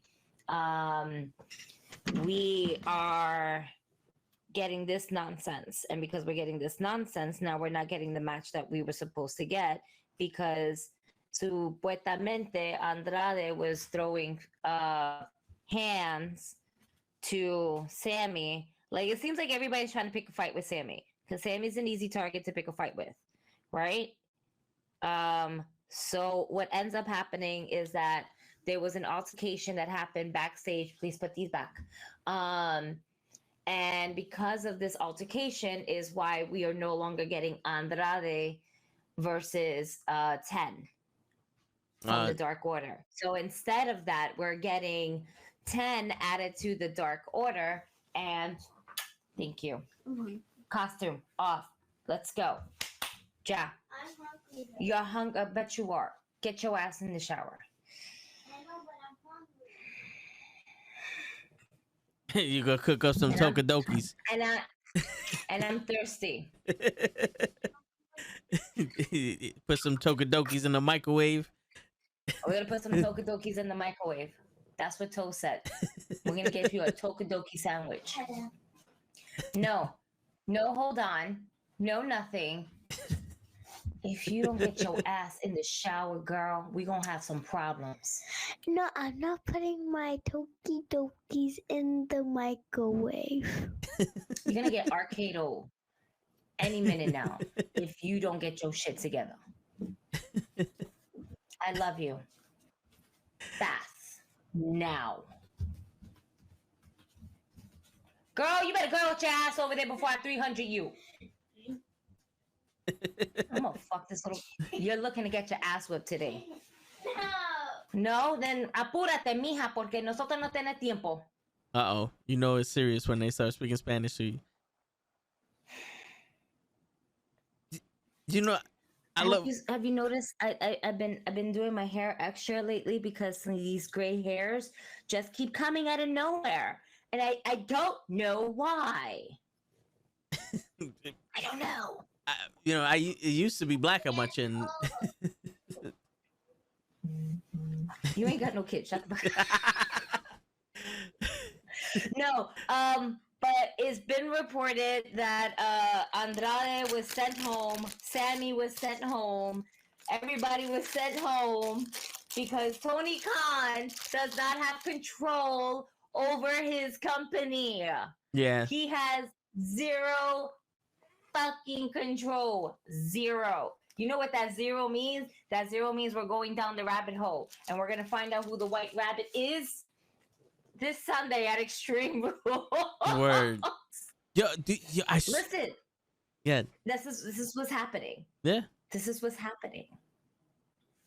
I swear to God, I'm starting to think that Cody Rhodes got out the first chance he could because he knew he was like, nah, this shit ain't gonna work. He probably was like, nah, because he probably had so much responsibility with these wrestlers and like, this isn't what I signed up for. Tony, you're gonna have to do this shit yourself. Because once Cody left, it kind of started going downhill there. It's like they respected Cody more over Tony. Yeah. Because Tony ain't never put his foot down. No. And Cody Rhodes is the first one to put his foot down. And he'll take himself, like we always said that Cody Rhodes saw himself as a businessman before he put himself in the wrestler's shoes. Right? And maybe that's not always the case in scenario because there was a lot of times where he wanted to put himself over as the wrestler instead of as the businessman. But saw how much pushback and backfire that got him. So because of these things, maybe it is the reason why Cody Rhodes ended up dipping. He knew that Tony Khan wasn't able to handle himself well, and he probably, he said that he was bumping heads with the Young Bucks at the same time. So, when too many heads collide, that's it. There's too many cooks in the kitchen. Yeah. Too many cooks in the kitchen, and now Tony Khan is the only cook in the kitchen, and he doesn't know what his menu is. He's putting okey-dokies on the menu. He's been there exactly. All right, let me do this one thing. I'll be right back, fellas. All right, do your thing. No, but yeah, it's crazy because I gave Cody a lot of shit for leaving. You know this firsthand, but then you start thinking it's like, hold on, wait a minute. Maybe it's not the players and it's OKC. They got the problems. I'm talking about with Durant, Harden, and Russell Westbrook leaving. But listen, we obviously see the favorites. We obviously see that they're not, doing what they promise and making it wrestling and having the records reflect the reasons why these people are getting title shots. The records are gone. They don't mean nothing. You have the four pillars out there not doing shit. You know, the biggest thing is the biggest storylines are always Jericho and Moxley and Eddie Kingston when he's talking. Sammy was causing issues in the backstage multiple times, complaining that other wrestlers were being stiff with him. That's why I think Eddie got mad at him and pie-faced Sammy. Well, from what we heard, Eddie got mad at him because Sammy Guevara in a Rampage promo said that Eddie was a fat piece of shit. And Eddie took offense to that. And that's why he pie-faced him. That's the story. But yeah, it could just be that Sammy's the low-hanging fruit and that's why everybody's going. Either Sammy's the low-hanging fruit and that's why everybody's going after him, or it's Sammy's one of those guys that people just do not like. They probably get irritated by him. Like he's like one of those, if he's not your boy, you don't like him. You know what I'm saying? Because there are people like that. It's like there's some people that like you and there's some people that just can't stand you. So it's probably like if you're not his friend and you don't really know him like that, he probably irritates the shit out of you. And Andrade just probably was like, fuck that, and just took his frustrations out on Sammy, and now he's just trying to get fired, or people think he's trying to get fired because he wants out of his contract. I think Tony's doing the best he can as a boss. I do agree that it shouldn't get to the point where you suspend people, but what else do you want him to do? Fight the wrestlers? I mean, at this point, you're going to have to start doing more than just suspending people. You're probably going to have to fine them and some other shit. Like, you're going to have to rule with an iron fist. Like, people didn't like the shit when Vince did it, but when Vince does it, people ask for their release, and when they don't get it, that's all you hear from them. You're not hearing nothing about no backstage fight or none of that other shit, or if they did, if people leave, they fucking ridicule you on TV like Sasha Banks and Naomi. Like they did with Austin. They let them know. They let people know they fucked up. It's like the wrestlers left. Yeah, they're the fucked up ones, and we're gonna go back to business. You know what I'm saying? That's how it is. AEW is a big thing. For weeks, this shit's going on. Like we're still talking about CM Punk and the Young Bucks and that in the backstage and shit. I hope we said, all right. I hope Sammy's not becoming like Joey Janelli or him because he's such a cancer that had to fire him. Shit. I don't know about Joey Janelli like that, but I think what Sammy said was wrong towards Andrade. Andrade seems like he wants to go back to WWE. I don't think Sammy was. Yeah, but everybody was speculating that he wanted to go back to WWE. Especially with H there and all. But, that's so easy to say, though. Maybe he just wanted to go back to Mexico. Or maybe he probably would probably make more money in WWE and actually have more of a role than be this rich guy that's trying to get the private party to interfere in his match. Which that I don't understand. See, I can understand why a wrestler wouldn't want to be in the company just because of creative, like, there's nothing for them, the creative. Like, how many times did you hear these wrestlers go, oh, they got nothing for you. They got nothing for you. And then they get mad. It's like, they want to be on TV. They want to express their character and shit. But then you're in AEW and the grass isn't that much greener. And you're there for 5-6 years. And it's like, I can't deal with this shit for 5-6 years. Like, Andrade's character did not change at all. From when he started to when he took over the Matt Hardy Family Alliance or whatever the fuck they called it, to when Roosh came in to now, his character did not progress or anything since then. Same thing with Jay Lethal, but Jay Lethal's starting to do shit with forgive my memory loss for some reason.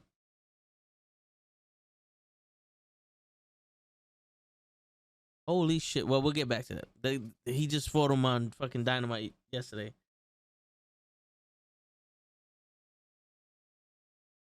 The only name that's popping in my head is fucking Sammy Guevara now. Thanks, Anthony. I'm blaming you for that one. Darby Allin. There you go, pro. Appreciate you. This is what happens when you become a mark instead of a boss and you let these guys run roughshod in the locker room. And you know what the thing is? I don't think they're running roughshod. I just think it was a lack of planning, because the reason why when AEW first started to now everything is changing is because Tony Khan came and they started doing the wrestling thing, and then they started incorporating stories, and then there wasn't enough stories going around, but there was too many people coming in, and it's like I have all these people and not enough stories for them, and the stories they're in are kind of weak, and they're 1 week, 2 week long stories, and they're used to being in month long stories, or they want to be more predominant on their roles in the show, and they're not getting that. It's you know, it's like you guys told me if you wanted your freedom to come join the fight here, and it's worse. Like, listen, Ruby Soho wasn't really doing much in the WWE, but do you want to be doing what she's doing now in AEW? Like, granted, wrestlers would be like, at least she's on TV and shit, but they, you know what I'm saying? Just based off of the looks of it and all that other shit, you know, it's she left WWE where they're not using her to go to AEW where they're using her as a stepping stone. WWE has wrestlers court where they settle their beef before it gets out there. AEW doesn't have that kind of structure yet. Keyword yet. Yeah, because WWE has generations of experience and different talents coming through, and the old school was, I got problems, you settle that shit right here and there, you don't bring that shit out in the public. But in AEW, there's no one to remind them, like, yo, you keep your problems in house, you handle that shit now and go out there and be professional. See, that's the one thing that they're lacking, is the professionalism of it all, because you don't, like, even in your family or your relationship, when you got problems, you handle that shit in the bedroom, you handle that shit in the office. You don't handle that shit out in public. And it gives a bad look. You know what I'm saying? It gives a very bad look, because then you start hearing, oh, this guy was supposed to have this match, but it's canceled because this guy was an asshole to someone. It's like, fuck, bro. This is supposed to be a wrestling company, and you're taking away the wrestling. Y'all are doing stupid shit that's taken away from the wrestling. And that should not be happening. You should not be sitting here taking away the wrestling from us. We're here to watch the wrestling. We're not here to watch a soap opera. Even though wrestling is kind of like a soap opera, we're not here to, one, know who the fuck you're cheating on with, or who the fuck you left your girl for, or who called you a fat ass, or who's hurt your feelings, or who you want to fight in the back, and who said what to your face. Nah, that should be in a story, and that should be during the wrestling time. You have personal beef with somebody back in the day, you didn't hear about it until they made the documentary. Like, people knew Bret Hart and Shawn Michaels they hated each other. But what happened? They went out there, they had their wrestling match like professionals, and they went about their business. It was some of the best wrestling we've ever seen. But you didn't hear about that shit, out in public. And I know there wasn't no social media, but think about this. The wrestlers are the ones that's going on social media talking all that shit. You know what I'm saying? They don't need to go on social media and talk all that shit. Unless they're going to start a beef, and this is kayfabe, and this is the worst kayfabe I've ever seen in my life. Because usually when it goes to social media, that's when it's become real. I don't think Andrade, how selfish was Andrade for not only screwing us fans out of interesting match, but screwing 10 out of TV time. And then Anthony responds to that going, I don't think Andrade is being selfish. It's Tony having a lot of control. A lot of control in the locker room and letting certain guys like the Young Bucks, Sammy and Kenny choose what they do instead of having a leash. The dude literally had suspended his biggest names and relinquished their titles. That's not something a Mark would do. Mark would slap them on the wrist and sweep it on the rug. When I see a Mark, I'm specifically talking about the situation with Britt Baker and Thunder Rosa went directly to Tony and told him not to allow Britt Baker to say certain things in a promo. Yeah, but Britt Baker says anything that seems very suspicious to me, and it seems like Tony really is being selective on who he allows to do whatever they want. Here's a question. Is the IWC adding fuel to the fire on most of these situations? Me think so. The IWC, what are you talking about? The independent wrestling circuit? But you know what the thing is, though, also as a boss, when you're putting on a TV show, there's certain stars that you can give that carte blanche and that trust to because you know that they're going to take what you do and run with it. You know what I'm saying? Independent wrestling community. Internet wrestling community. All right. Yeah. Of course, that's a problem because everybody's going to take one little thing and we're going to run with it. Just like the QR codes for the White Rabbit. We have storyline, like people are coming back from the dead to be this White Rabbit in the internet. But, you know, face to face, it's like, all right, we're involved now. They invited us to this fight. And people are not going to, you know, they're not going to deny that invitation. See, me personally, I hear this and I'm like, oh, these fucking people again. And because I'm not a social media guy. You see my posts. I either post some stupid random shit that I just finished thinking about saying, or, you know, a promo about what's going on with the show. You know, I'm not a social media guy. All that other shit I don't care about. But there's some things, like I said, you keep that shit in the back. But it's true. I mean, Tony had to suspend him. You know, I'm pretty sure someone, like a consigliere, told him, like, yo, bro, just suspend him and let it be done with. Let him cool off, come back. They get all the, they would get so much of a reaction when they come back to get those titles again. And Tony was like, yo, you right. So let the Death Triangle win the championships, not have a match until the suspension is up, and then Death Triangle would drop the trio title to the Elite. You know? But yo, I heard that they bought out CM Punk's contract. It was from one source. I couldn't find it again. So I'm like 3% sure that it could be true. The other 97%, I'm pretty sure it's bullshit. But if you heard anything, let us know, bro. Because I know you all over that. But what's going on, Normal Guy? Welcome back. This is a question I want answered. Do you think without social media, the wrestling community wouldn't be as toxic as it is now? Or do you think it would be about the same? It'd be about the same. Because from what it looks like, it's high school. And they're using social media to talk to each other. But I'm pretty sure those messages will still get across to each other. You know? That's the one thing about social media where it's like you don't get attention unless you're starting problems. So you either organically have a problem with somebody or you're just trying to start a problem to get your name out there and shit. It's a cheap pop. But I do think that we wouldn't know about it, but there'll probably definitely be problems in the backstage still. It looks like it's high school. It's all politics. So I want this, I want that, and there's not enough to go around. You know what I'm saying? The most popular ones are gonna be on TV the most, and you win the crowd, you win your freedom. Go watch reviews of Dynamite from last night, and they don't even talk about the matches or the segments. It's all about Sammy and Andrade. Well, yo, you know me. I was watching the matches.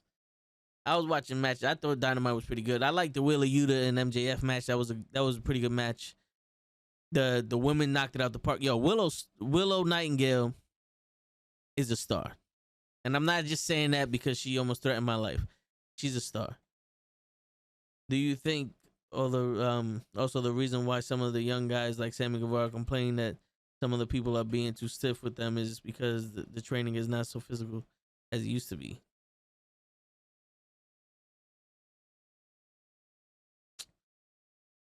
I think they're complaining that they're stiff because it's a different style of wrestling that Guevara does. Like back in the day, when they hit you, they wanted to make it look real. Now it's mostly like a dance where it's like, we're going to do our thing. We'll chop each other to get the sound out there because the guys like the chops, and we're going to do our spots. Like I see Sammy Guevara like that type of wrestler. Like, I'm here. Let's chop each other, do a little bit of wrestling, and then we're going to fly everywhere. You know what I'm saying? Where Andrade is more old school. You know, we're going to wrestle. I wanted to make it look believable. I want you to really look like you got hurt when I put you in that brain buster.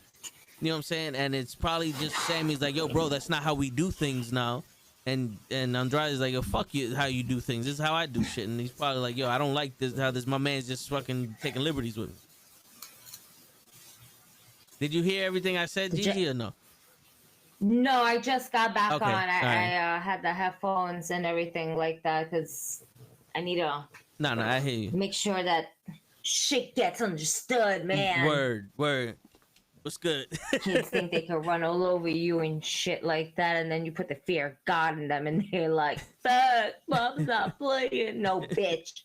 Word. Not today. Word. Mommy's cranky. So we're talking about Sammy Guevara and Andrade, but I just mentioned that Willow Nightingale's gonna be a fucking star. Cause she already is a star, y'all. Yeah. Like, she's just dope, and I want them to sign her so badly because they've just been utilizing her, and I think it's so dope. But I fear of what her signing is going to do. Like, are we just planning to sign her, use her for Dark, and then occasionally for Dynamite and Rampage? I mean, that's what we're doing right now. Yeah. What if she is a full-time employee of AEW? What does that mean? Does this open other doors for her besides just AEW? Because if it is, then sure, go for it. And also, what's in it in the long run? More TV time? I mean, let's just face it. The crowd loves Willow Nightingale. They're behind her. She is the babe with power, and she will grab your attention. Her match with Jade is coming up soon, and I'm excited. Yeah, I'm excited to see this, but I don't. They're bringing these women in for Jade to squash, and not for nothing. Fight me on this. Willow Nightingale is a better wrestler than Jade. Fight me. I'm not fighting. Fight me on that. Someone over here fight her, because I'm not fighting. I'm fighting with you. Yo, to the a million times better wrestler than Jade.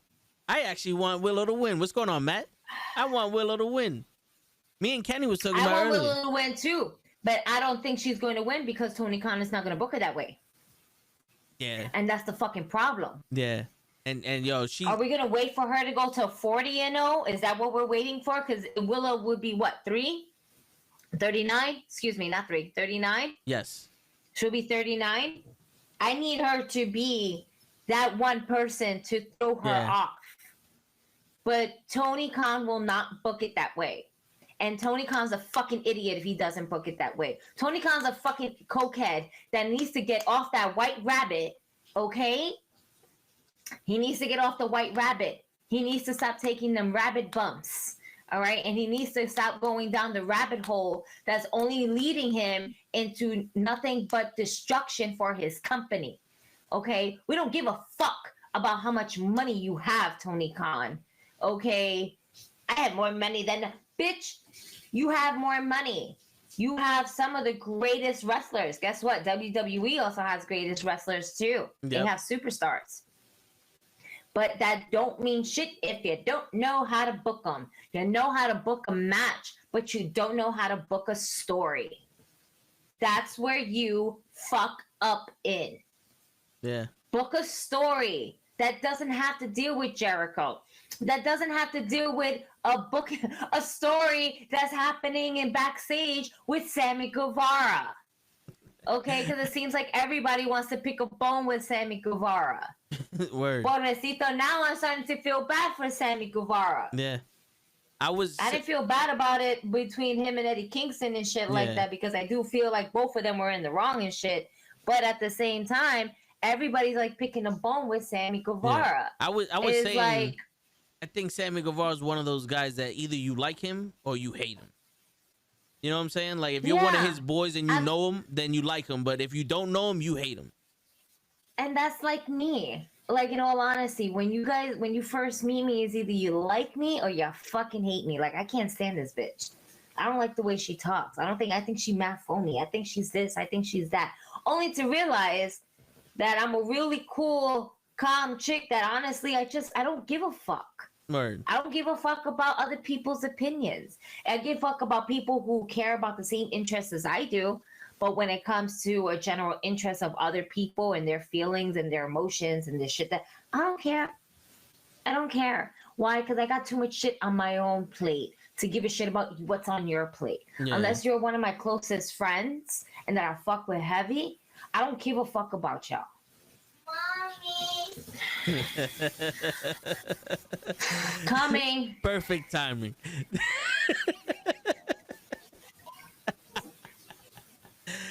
Oh man. I give a fuck about you. I give strong fucks about. Like, I love you. You are one of my best friends. You won't do me wrong unless I drink too much of you. Then you might do me wrong. But even then, we've held our own together. Thank you for being a friend. Thank you for being a friend. Something round the road is back again. Mommy. I'm coming.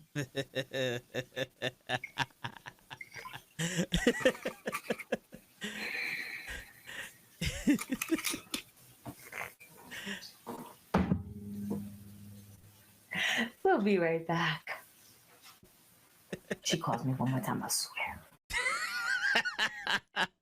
Word. I mean, yo, listen, you can't write this shit. But you think they're gonna wait until Chris Statlander comes back to have Jade lose? But how long is Chris Statlander gonna take? Like, there's a difference between Jade and Goldberg, where Goldberg was like a force and people loved that shit. And Jade started off strong. No, sorry. Jade started off green and she's getting better, but she's not progressing fast enough to be that phenomenon. Like, as much as people may hate Goldberg, you cannot deny that when Goldberg was in WCW doing that undefeated streak, in, out, boom, and it was like, go, everybody was cheering for Goldberg. Regardless how you feel about him now. There's no one cheering. Like, they took Jade, tried to make her like a Goldberg or like Asuka, and it failed, and now she's the bad bitch, and I honestly think if she loses, it doesn't hurt her. So why not give it to Willow and let Willow do her thing, and maybe Jay gets it back, and they you know, destroy Willow. They're about to beat up Willow to the point where it's like, oh no, you know, who's gonna save Willow? And then Chris comes back. You know, she's out for 6 to 8 months. You know, like, come on, I can't see Jade being there for 6 to 8 months. The roster is not deep enough for her to go 200-0 without her fighting people 7, 8 times. And she's not a performer that can have 7, 8 matches with the same person and it'll be good. Like, she's not there yet. What do you mean? How long is she gonna take? She's injured, my guy. You can't take control of that. Yeah, but I'm saying, come on, pro. You know that there's always, yo, she hurt her knee. She's gonna be out from 6 to 8 months. I'm not saying that, yo, why isn't she healing fast enough? There's always, like, when I hurt my shoulder, they said you're not gonna be able to be 100% until after 6 months from now. You know what I'm talking about, bro. You know what I'm talking about, man. I don't make stupid comments like, you know, on some, well, hurry up already. I was asking what was the timeline. They should have never had that responsibility of champ. I mean, it was cool when it started, but they should stop with the whole, you're going to be the one to do this. And when you're hurt, well, you're still going to be the one to do it. We're just going to wait next year for you to do it without having a backup plan. Like, in all honesty, if Chris Statlander beats Jade and she's the second, third, or fourth person to do it, but it's for the TBS championship, are y'all going to be like, oh, well, she didn't beat the streak, so fuck her?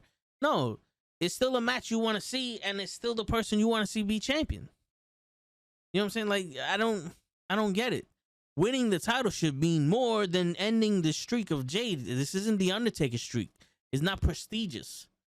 Which the Undertaker streak became prestigious after like 18 and all. You know what I'm saying? Like, no one really knew he was undefeated until I think he started wrestling Mark Henry. I think AEW is trying to build Jade as the next China because since she passed away, we've had a hard time struggling to find a replacement for China the past decade. China was the 8th wonder of the world, and Jade is phenomenal. She has a phenomenal body, she has the bodybuilding body and all that. But there ain't gonna be another China. There can't be another China.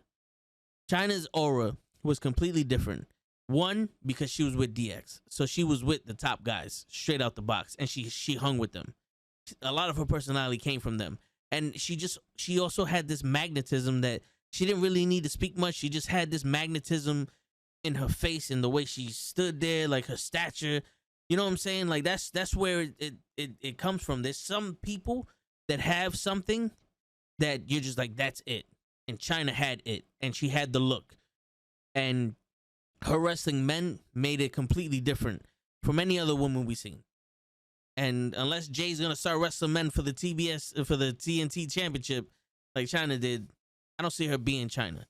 I can see her being a replace, like in Tony Khan's eye, like, oh, this is our China and all that. But still, you don't need her. China wasn't undefeated. China lost also. They don't need her to be China. Why would you let your champ lose with the title? No, I'm talking about losing the title, man.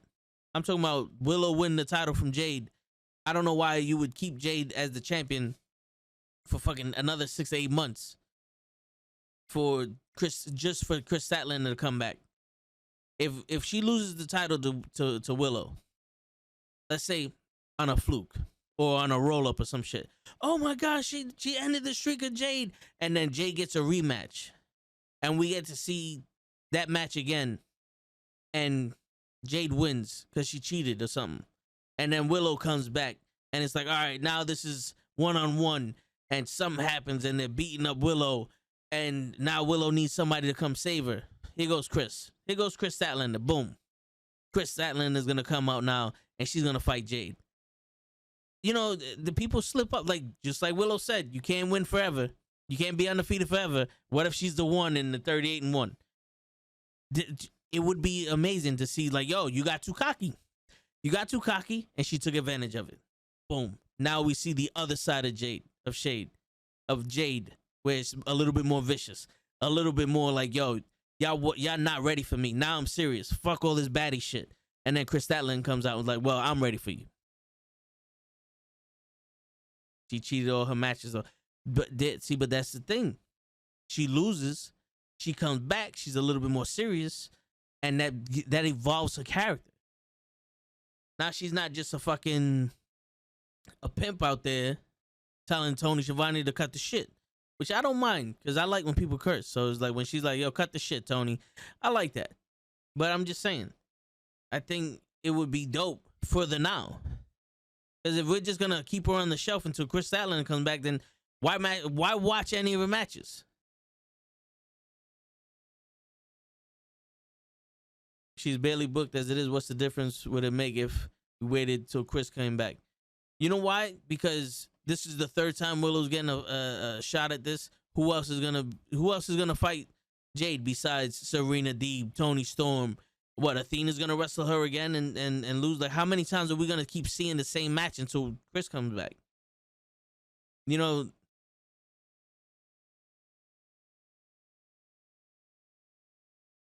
That's not a face turn.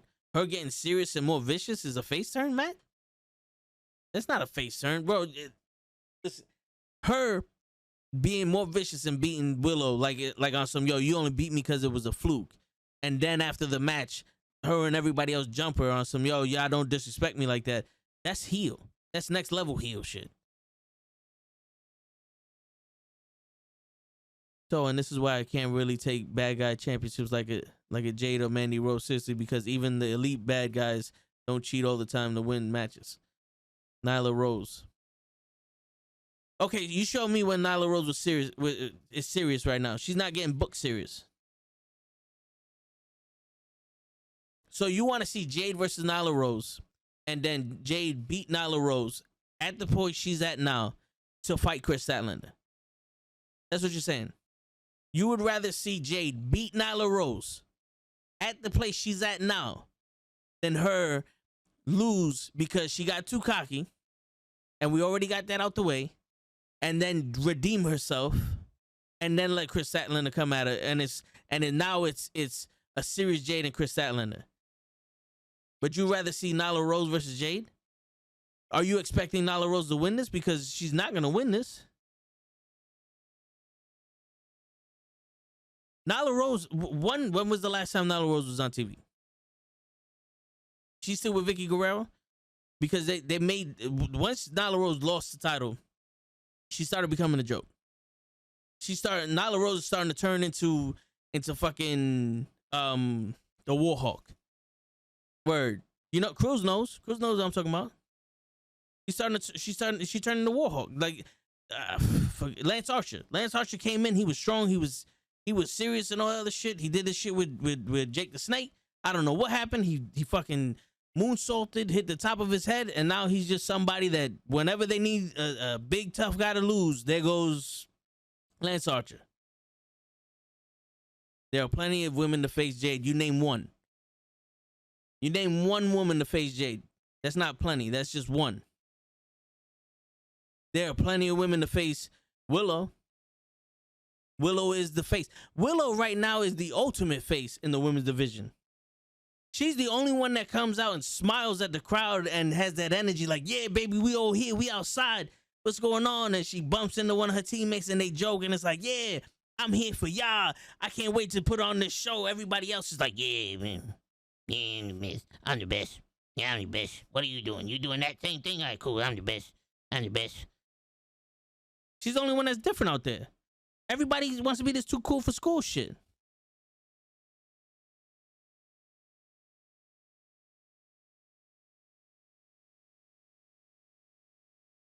He was on. Listen, man. I don't agree with that. I think it's more compelling if Willow is the champ and then you have Nyla Rose face Willow. But Willow, you want to have, so you don't want to have a face Jade versus a face Chris Statlander where my story doesn't turn a face, but you want to have a heel Nyla Rose versus a heel Jade. I don't get it. Soraya, Britt Baker, Thunder Rosa when she comes back, Statlander. So Britt Baker, Thunder Rosa are gonna go down to the TBS championship and face Jade. Jade would have to step up to the heavyweight championship, and then that would have to be a title for title match. Britt Baker ain't gonna be no TBS champion. Thunder Rosa ain't gonna be no TBS champion. She's going back for the title. Soraya, if she's cleared to wrestle, she's probably gonna fight Britt Baker. No one in that division is going down to the TBS title. Rio hasn't been there for a while. Sheeta's wrestling in Japan.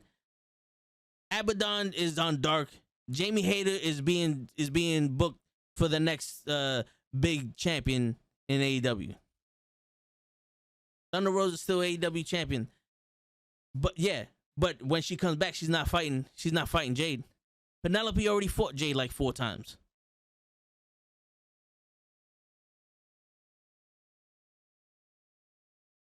And then again, that's heel versus heel. Y'all want to see face versus heel. Who makes sense? Who makes sense?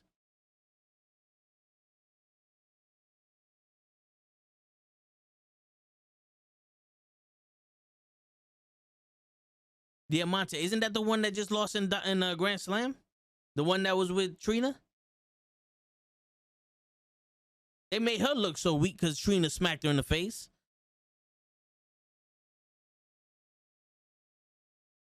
Like, in all honesty.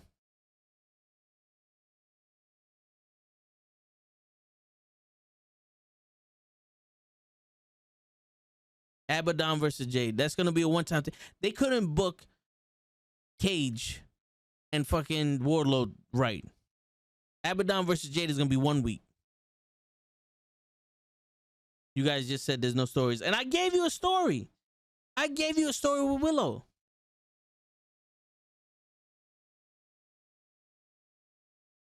Y'all the ones worrying about heel versus face. Y'all the one thing that I'm turning Jade face. and you don't want to see a face versus face. Face heel, face Jade versus face Chris Statlander. Y'all don't want to bring that up. That's the only reason I don't bring up the face versus heel nothing. Get off of Willow. She's the only one. She's the show. Besides Jamie Hayter, she's the one that people are really talking about.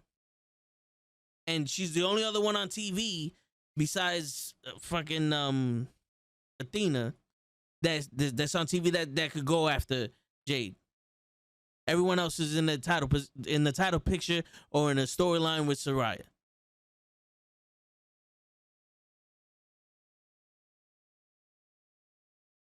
Yo, just admit it, man. There's nothing else. There's no one else until Chris Statlander comes back. There's no one else. If there's no prominence for Jay for the TBS title, why not just Jay vacate the title and move up to the main women's title? Because she's not ready for that. Like, as a performer, she's not ready for that. She's not ready to have a match with Serena Deeb, with Toni Storm, or any one of them to put on a good match for that title. Right now, the TBS title is not really, it's not a real championship. It's something shiny to put on someone you want to push. It's kind of like the TNT title. That TNT title, I don't know if it ever meant anything, but Wardlow, it's not doing Wardlow any favors. The TNT title. The trio title ain't doing that triangle any favors. Pac alone is big enough to support a championship, but when somebody else becomes the Mid-Atlantic champion, that ain't gonna do them no favors. Then everything you just said about Jay becoming champ will go to Willow, and then Willow will fall under obscurity and not be booked. You really want that? First off, Willow can overcome that, okay? And she can actually bring some prestige to the TBS title. Y'all assuming that everyone is on the same level when it comes to wrestling. There's different levels to this shit. If you would have put that TBS title on Athena, she'd have made that title mean something with the matches she had. Jay just destroying everybody in 2 minutes and not being as good doesn't do nothing for them. There are people that can elevate a championship. And for that, why is anybody wrestling AEW? If you're gonna say that everyone's gonna fall victim to this same shit that's going through, everybody's gonna fail, why is anybody in AEW? Is that why Andrade wants to leave AEW? Because he's just gonna fail if he becomes champion? Hangman Adam Page ain't do shit for that title. That title ain't do nothing for him. But Moxie's the champion, and now all of a sudden he's somebody. Jericho was the champion. He was the major deal. Omega, one of the best wrestlers in the world when he was AEW champion. Hangman Page, jack shit.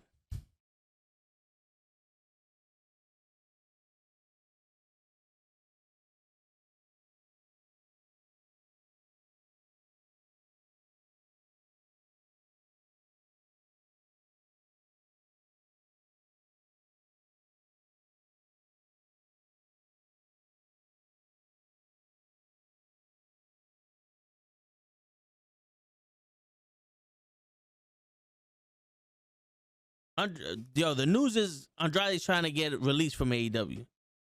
The news ain't saying Triple I.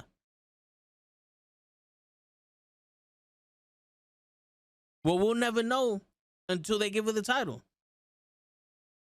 There's a lot of people that said plenty of people shouldn't be champion, but you never know unless you put them in that spot. You know how many people are saying that Jade is the person? She's the one to carry the TBS championship, but we're all sitting here going, yo, she's not that good. Remember, everybody was saying in the company that Roman Reigns was the next guy back in the day, and everyone hated him.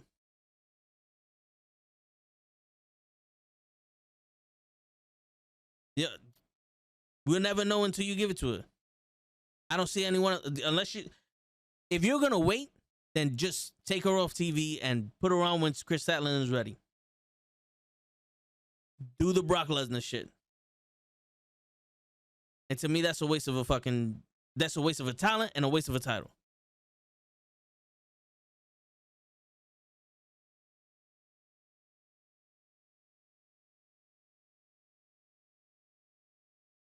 Would you compare the TNT and TBS titles in essence to the North American title where they used to be springboards for the major title?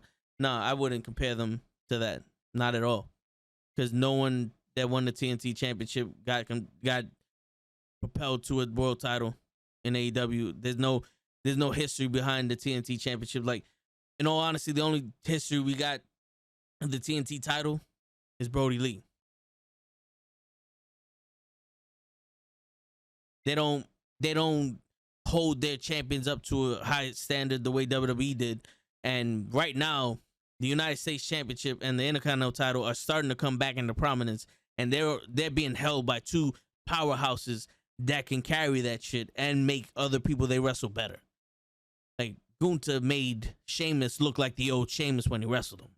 Sheamus ain't looked like that in a while. Bobby Lashley can work with anybody. Look at what he did with Ali. That was the most storytelling in a match I've seen in a while on Raw.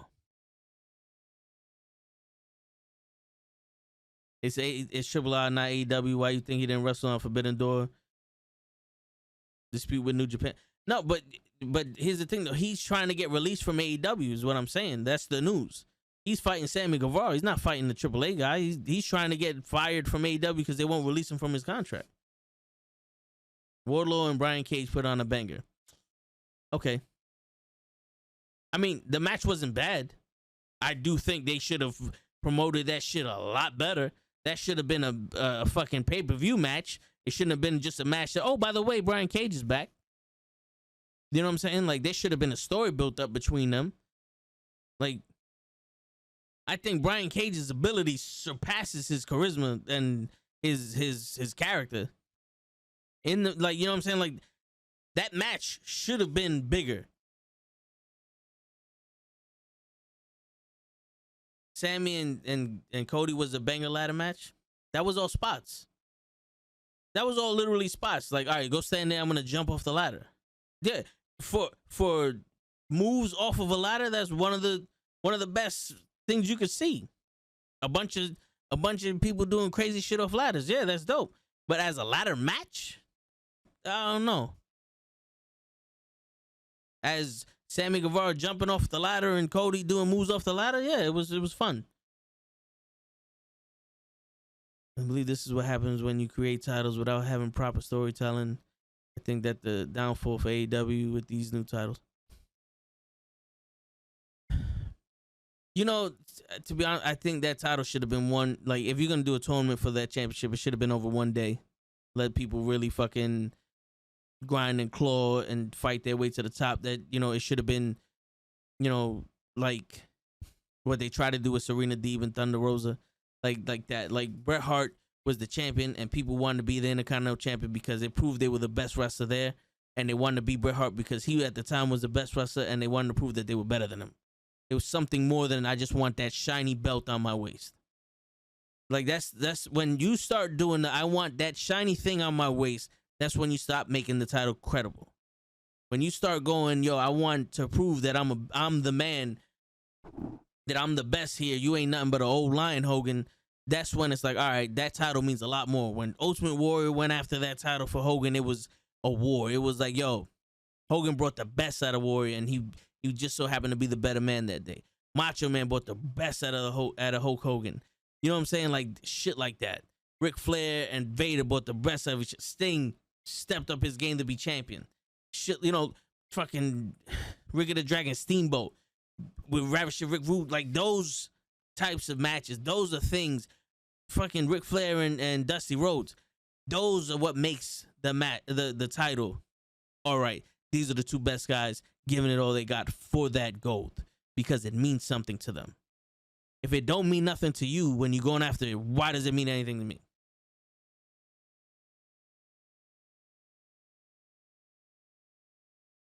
He's fighting with Sammy because Sammy rubs a lot of people the wrong way in the back. He's untouchable because Tony Khan loves him. I think the weed AEW should have done the TBS title tournament is kind of the way AEW should have done the TBS title tournament is kind of like you saw the Mae Young Classic. Yeah, I think it should have been one day. If that were the case, and Tony Khan would still have Punk come out every Wednesday. He's a boss, and mind you, there are only 3 years old and learning as a big company. But they also have people that have decades of experience back there helping them out. It's not like he's doing this shit by himself. He has people with decades of experience running wrestling companies, being in wrestling companies, putting on shows. That, you know, shit like this. Like, I get sometimes shit like this happens, but not all the time. This is back to back to back to back to back. You know, All Out, it's almost like they let everything out. All the problems. That event is being overshadowed by what's happening in the back. And it shouldn't be happening. The only time this shit should be happening is if it's a part of the story. You know?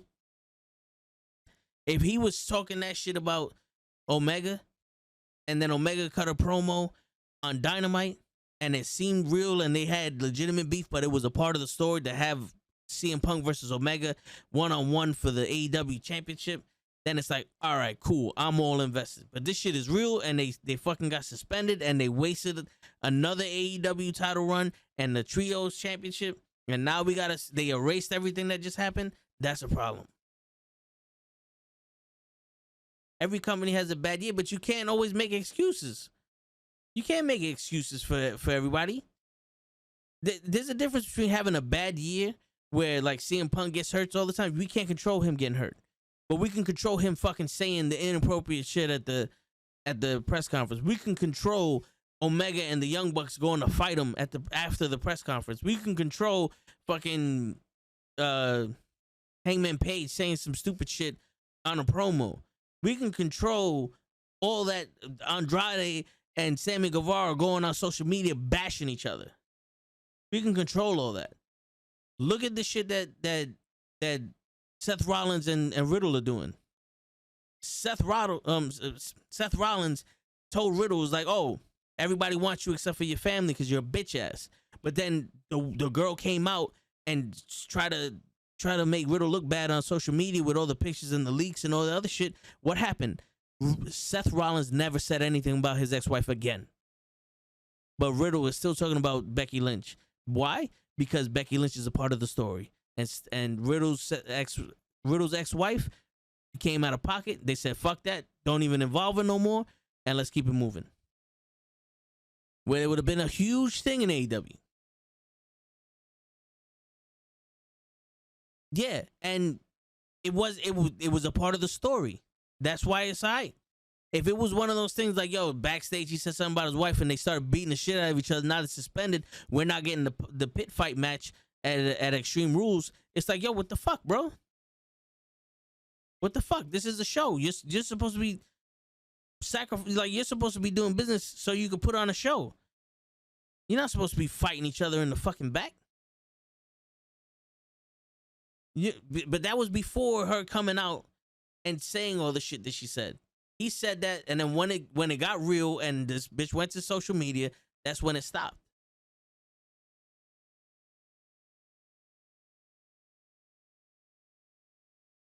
I'm saying, bro, there's no we're all grown men. There's no excuse for doing stupid shit.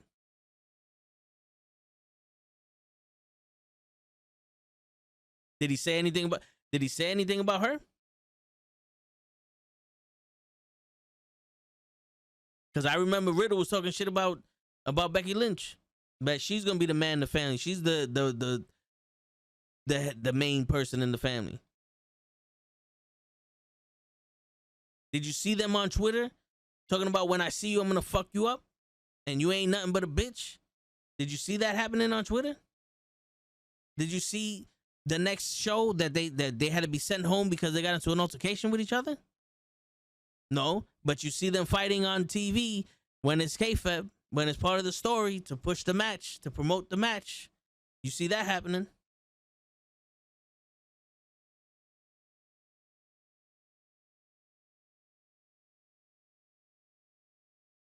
It was implied. It was a part of the story. Was it part of the story when Eddie Kingston pie-faced Sammy Guevara in the back because he called him a fat piece of shit? You know what I'm saying? Like, there's differences to this. There's differences to this. There's a way that you do it. It's a part of the story, and there's a way you do it where it's real life, and now it's fucking up your business. It's not fucking up WWE's business. AEW is starting to look sloppy. Well, not starting. It's been. But they have so many other people. They're taking away from all the other shit. You said it. You watched all those review shows about AEW Dynamite, and everybody was talking about Sammy Guevara and Andrade. No one said anything about National Sesame Day. No one said anything about the women's match. No one said anything about Hangman Page and John Moxley happening next week. No one said anything about Luchasaurus squashing Del Sol and what Jungle Boy said. No one said anything about the trios match that's happening in Battle of the Champions on Friday, the double premiere. The double back-to-back shows with Rampage and Battle of the Champions. No one's talking about any of that. They're talking about Andrade and Sammy Guevara. And it wasn't meant for that to happen because it's not a part of the story. When people start talking about Seth Rollins and Riddle, they meant for you to talk about it because it's a part of the story so it can further the match.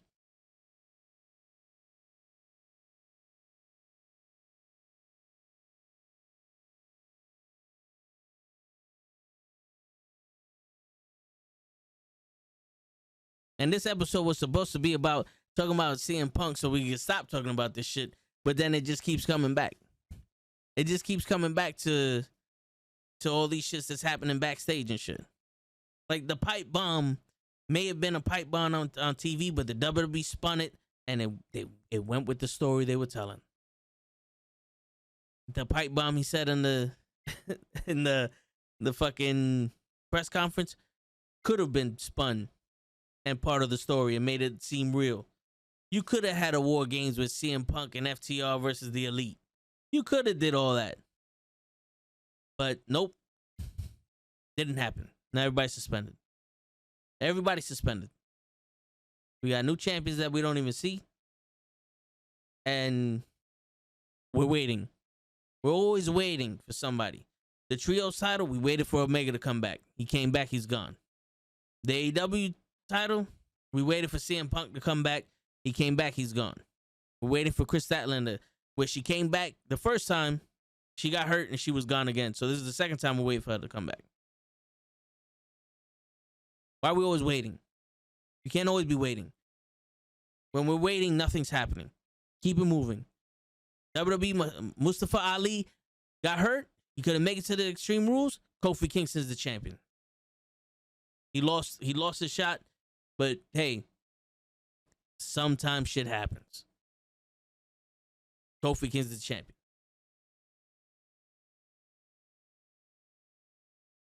You don't even see till Wednesday was yesterday. Yeah.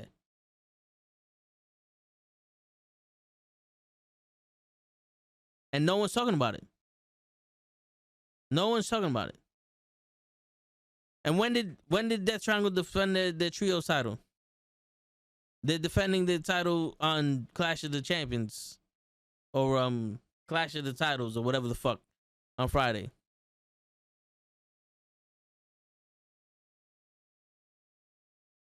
But just you?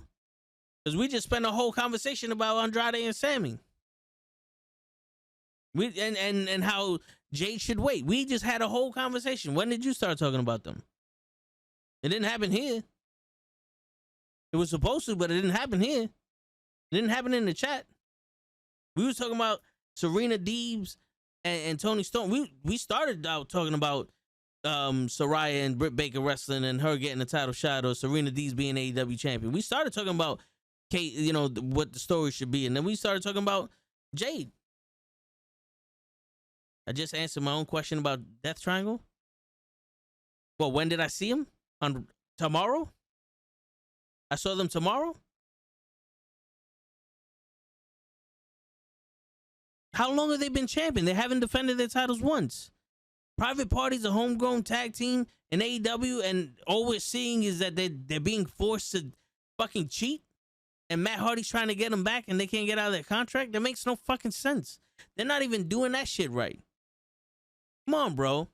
Take your blinders off. I understand you like AEW and I like AEW also, but you can't make excuses for it. You can't make excuses for your favorite child. If they fuck up, they fucked up, and you gotta own it and move on with it. You can't keep making excuses for this shit. Like, yeah, I'm sorry, Chris Statlander is taking too fucking long. Let Jade lose and start another storyline. If she wins the title again when Chris Statlander comes back, then you bring it back up. You know what I'm saying? What's going on, Gigi? I messed up. I missed a lot of stuff. You did miss a lot of stuff. Happened? We were talking about Sammy Guevara and Andrade, and I was telling them how when WWE does shit like this, they either turn it into kayfabe or it doesn't come out in public, and AEW is starting to look a little sloppy. And it all went from me saying I think Willow should beat Jade, and then Jade coming back, beating Willow for the title and stepping up her game as a heel and being more serious than the whole I'm just a bad bitch out here. And then you can have Chris Statlander come back and fight the more serious Jade. But then if that's the case and scenario, why do you even give Willow Nightingale the title? Because that's just like here, it's saying here, hold the title until somebody else comes. But hold the title until nah, man. If somebody loses the title to Jade, I want it to not be a one-off. I want it to be one of these things where it's not like a fluke and shit like that. I only gave that scenario because these guys are begging for Chris Statlander to beat Jade. And I'm saying for Willow Nightingale to beat Jade, because I think Willow Nightingale can bring the TBS title to the prestigious level that it should be. And I'm saying if you want Jade to fight Chris Statlander for that title, then have her win and then let her become more serious. But I would prefer Willow to be the champion and then move on from there. But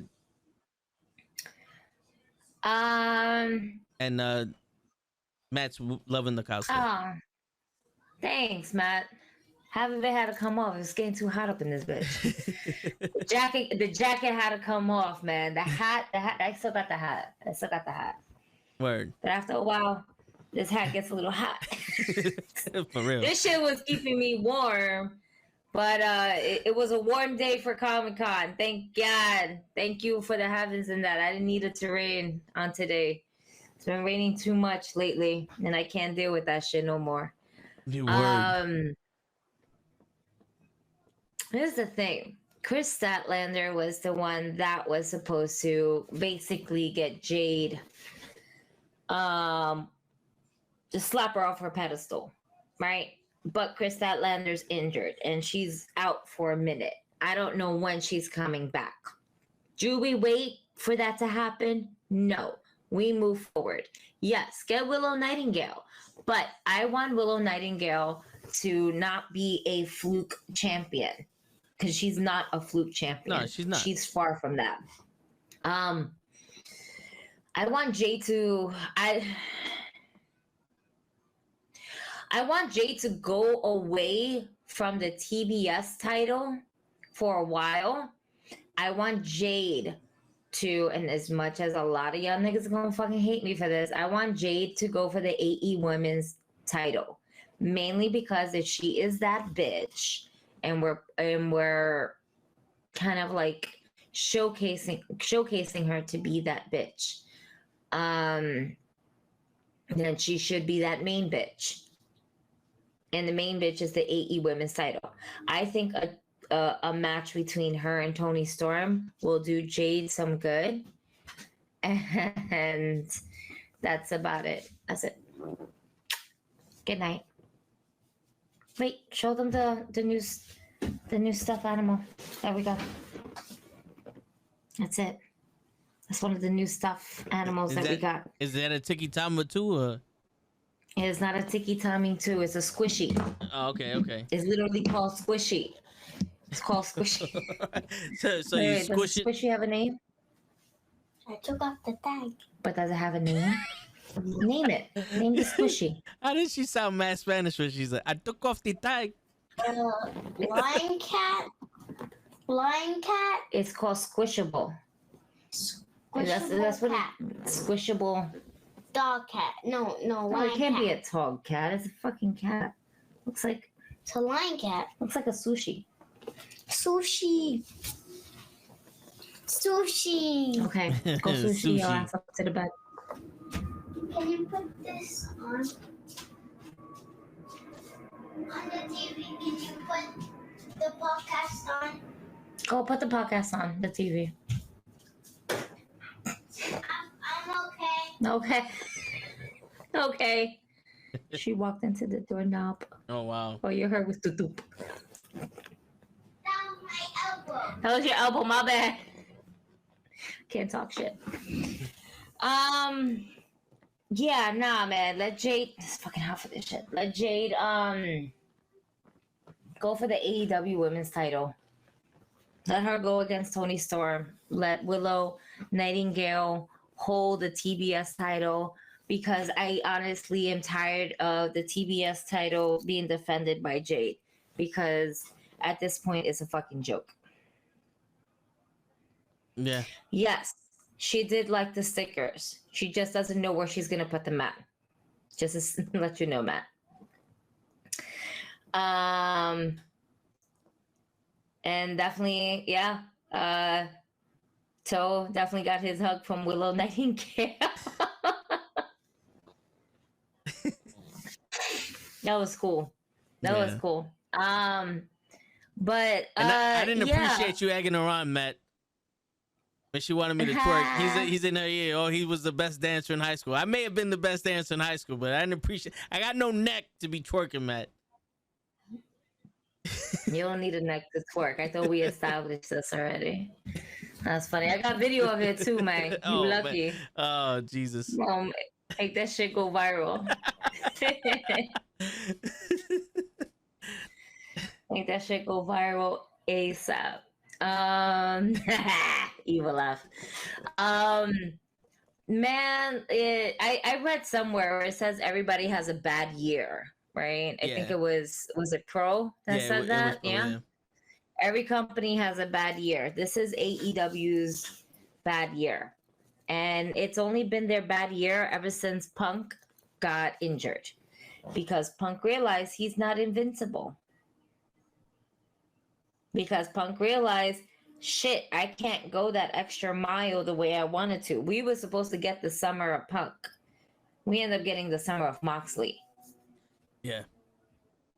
You know? So this big payout of having a summer of Punk was a letdown. And now we're never going to get any season of Punk. Why? Because he's just an egotistical maniac that bitches and moans when he has a platform. Like, he doesn't know where his profession lies in. Like, he doesn't know when he's like, yo, fuck it, yeah, because Tony Khan wants me to wrestle a whole bunch of children. Yeah, a whole bunch of fucking pricks. A whole bunch. Like, he's talking shit about his fucking boss while his boss is sitting next to him. And his boss is not even trying to stop this shit. I mean, that press conference didn't help either. That's what I'm saying, though. Nothing helped. Nothing. The fact that the press conference overshadowed the actual show itself shows that how bad how bad shit is. Yeah. You know? Go lay down.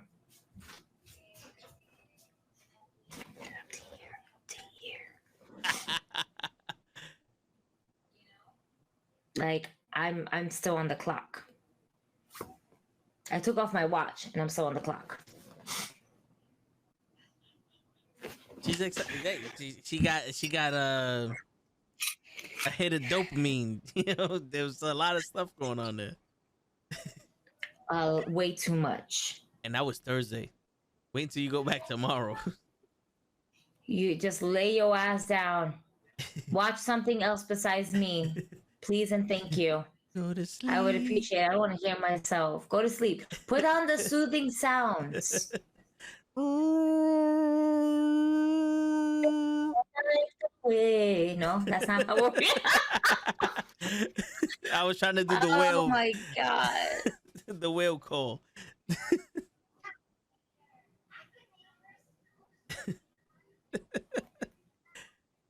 She's watching something else. Yeah. Sound like Dora or something.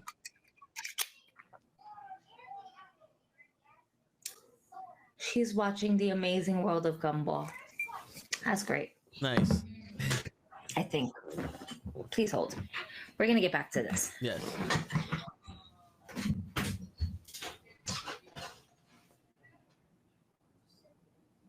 YouTube. You were watching YouTube. It sounded like Amazing World of Gumball. Go ahead. Watch it, whatever. I'll be here. Go to sleep.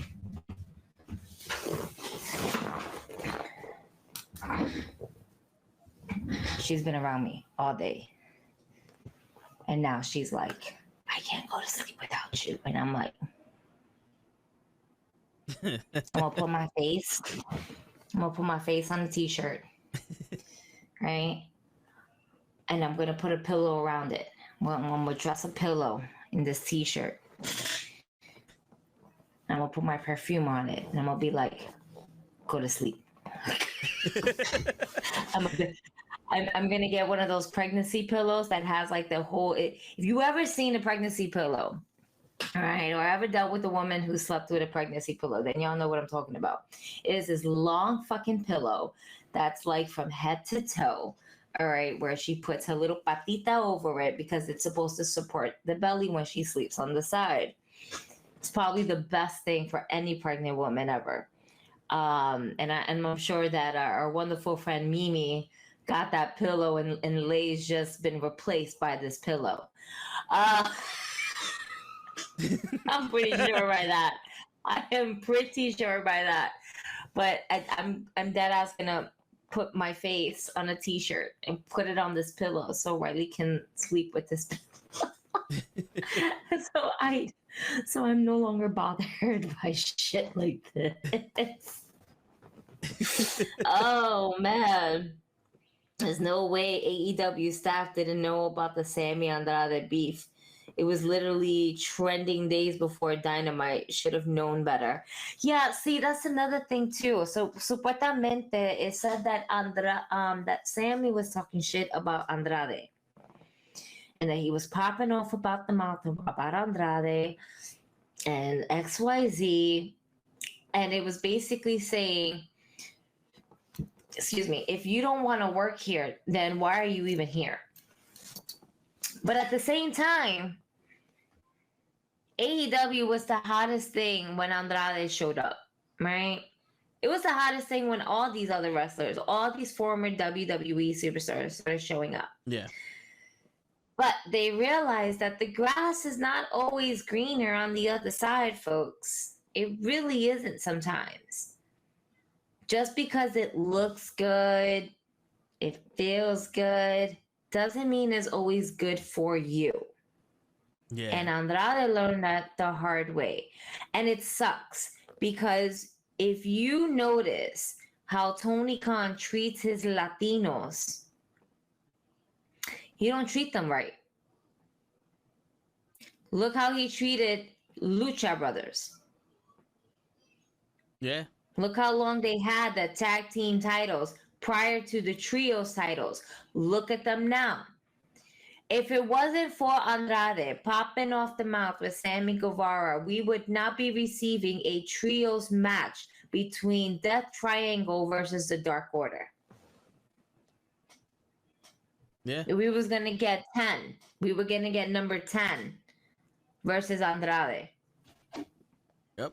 So I'm kind of glad that Andrade decided to go ahead and start a beef with Sammy Guevara on social media, whatever the case may be, because we finally get a chance to showcase our trios champions, which we haven't been a chance to showcase them ever since they won the belts. Yeah.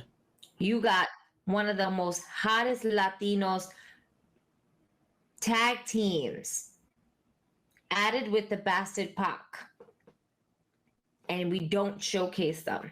Why? Why not? We have all these fucking tag teams on Dark, on Elevation. We got a trios match. We got a 4-man tag team match. We got an 8-man tag team match. We got a 10-man tag team match. If you watch Dark, if you watch Elevation, you would start noticing that these tag team matches only start increasing by wrestler by wrestler by wrestler. But yet we can't showcase and show them the same fucking love on fucking Dynamite and Rampage. Why? Because you're too busy trying to showcase former WWE stars that had nothing to do with the original way the company was starting to get raised. Yeah. And for what? For the company to go straight to shit? Dixie Carter had more control of her fucking company than Tony Khan has of his.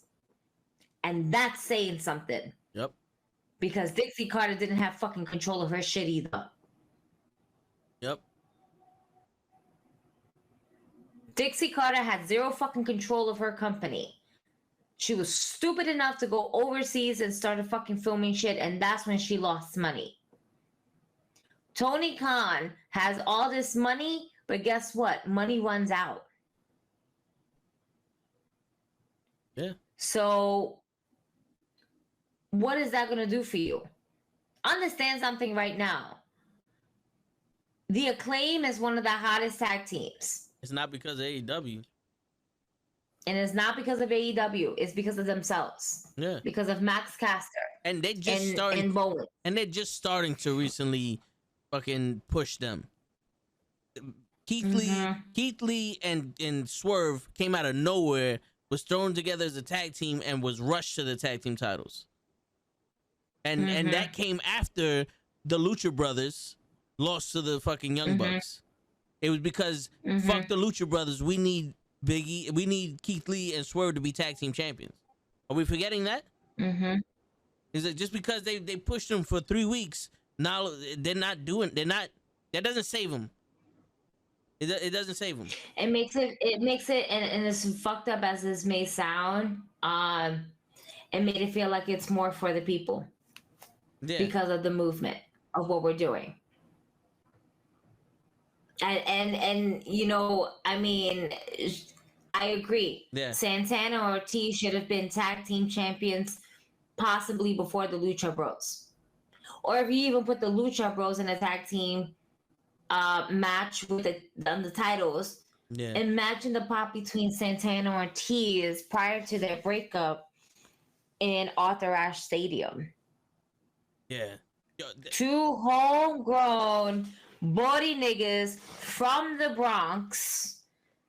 Okay. Well, first and foremost, the fact that you're a Latino from a fellow borough that we consider as a borough, okay? Because Long Island, Staten Island, none of that shit doesn't fucking matter to us. Yeah, all right. Yeah. Sorry, Eddie. Sorry, Eddie Kingston. I know you were growing around there and shit like that, but it's not really much of a borough to us. Yes. The boroughs are Brooklyn, Bronx, Manhattan, Queens. Word. Those are the real fucking boroughs. Word. There's extra fit shit, not so much. Not so much. But I digress. The pop that Santana and Ortiz would have gotten to ever receive the tag team championships in Arthur Ashe Stadium would have told you how the niggas was really about. Yep. But instead, what happened? We let them get into their own terminal fuel, and shit wasn't going right for them. Yonkers, nah. It ain't real. Right. You know? But it's... Listen, Yonkers it's just a lot of... Yonkers is connected to the... Yonkers is upstate. Just because it's connected does not mean it's part of a fucking Long Island is connected to Queens. People from Long Island don't say they're from Queens. What? Oh. Let's get this shit straight.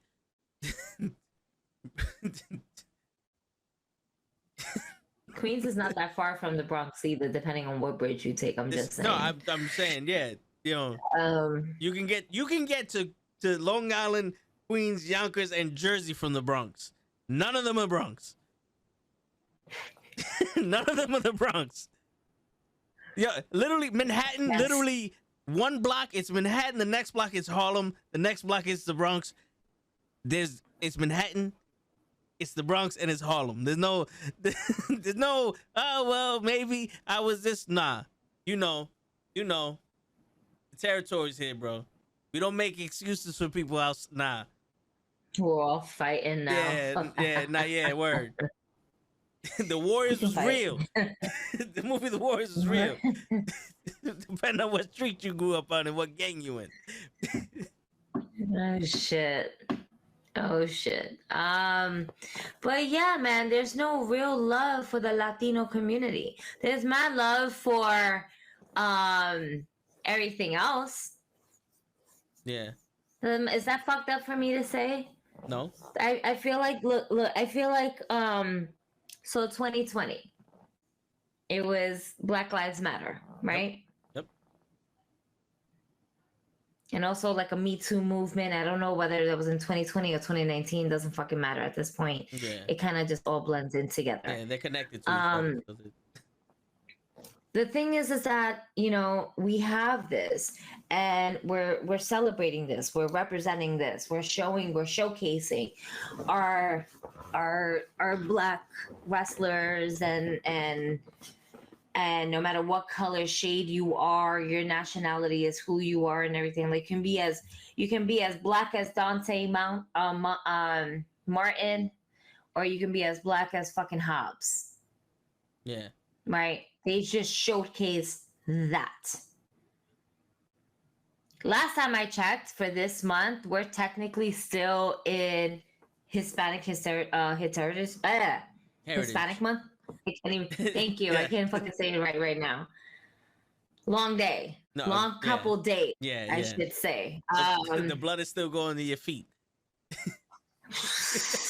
Apparently. Like, I don't even want to touch the floor because the floor is lava. All right. That's where I'm at right now. Lava and glass. The floor is lava. And so is my liver at this point. Hold on.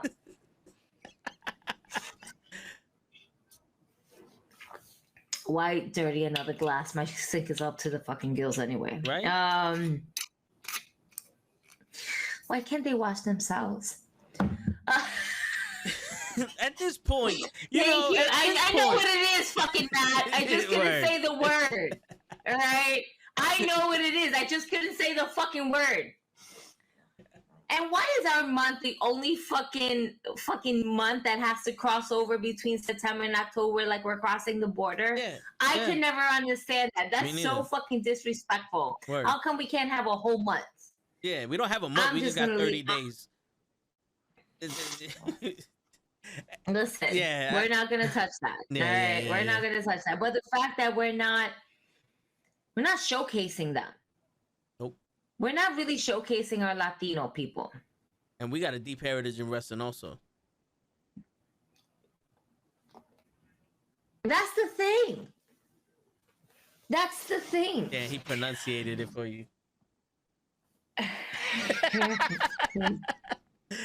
Wow. Hey, Matt. Suck my dick. There you go. All right, that's how I feel. Can we pronounce that? You want me to write that down for you? Oh, LOL at the end. That way you're okay. Matt, Gigi made you an entrance music. Here goes your entrance music.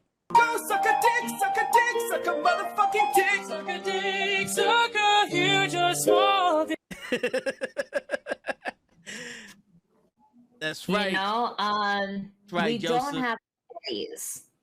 We have Rey Mysterio, and what are we doing with Rey Mysterio? Taking his son Dominic is away rolling with a whole bunch of white people and one Boricua that doesn't even recognize his own heritage. See, I said it.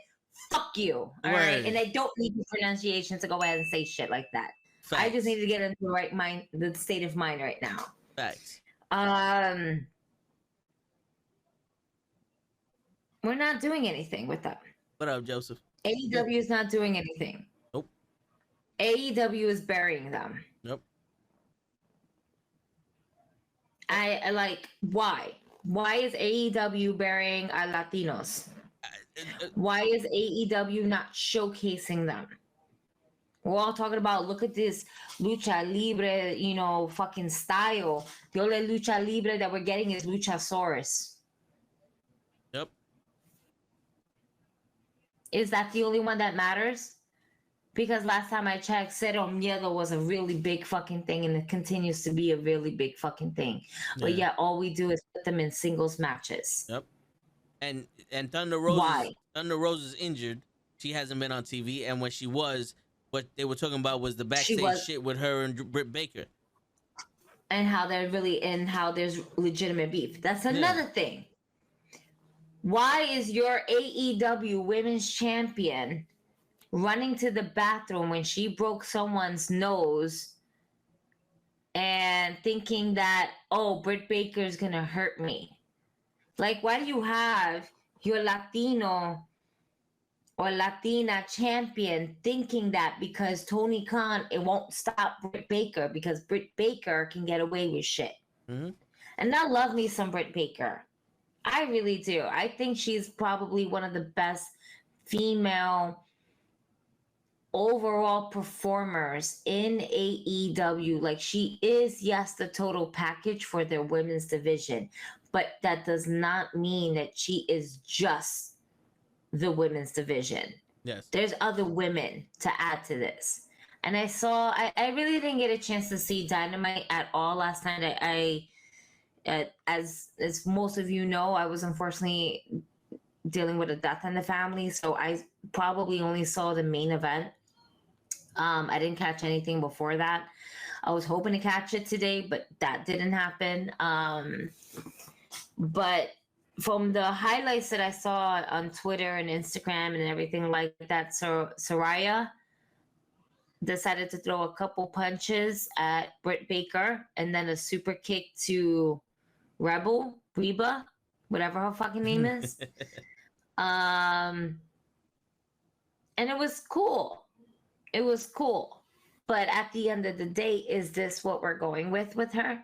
And if we are, then again, we're not going in the right direction with the women's division. Yeah. We're swerving. We're swerving without swerve. And Ty broke Ruby Soho's nose, but that let's not even talk about that because they weren't doing shit with Ruby Soho either. Yeah. And the only reason why Ty Mello, okay, because all of a sudden we changed her last name, Ty Mello instead of Ty Conti, which that's another thing. I'm not feeling right now. Like, I understand the reason behind it, but I'm not feeling that shit either. Yeah, the Boricua came out. I'm not feeling that shit either. I'm not feeling that shit either. I really am not. This whole time, you mean to tell me this whole time, cool, you were wrestling, you were wrestling underneath your... You were wrestling underneath your name of Ty Conti. You were wrestling underneath your married name. The whole world's been knowing you as Ty Conti. And then all of a sudden,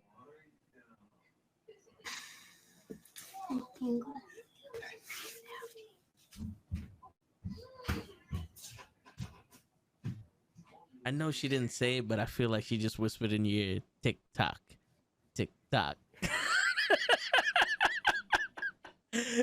That's Riley Rabbit. She's the white rabbit. She's telling me to go down the rabbit hole with her, which is to go to sleep. She wants to put the GTS on me, and I'm here with the fucking bow tie like an idiot at Skin 30, and I'm just trying to do a podcast. Can I live? I threw my hair ties. There's one back there. The other one stood here.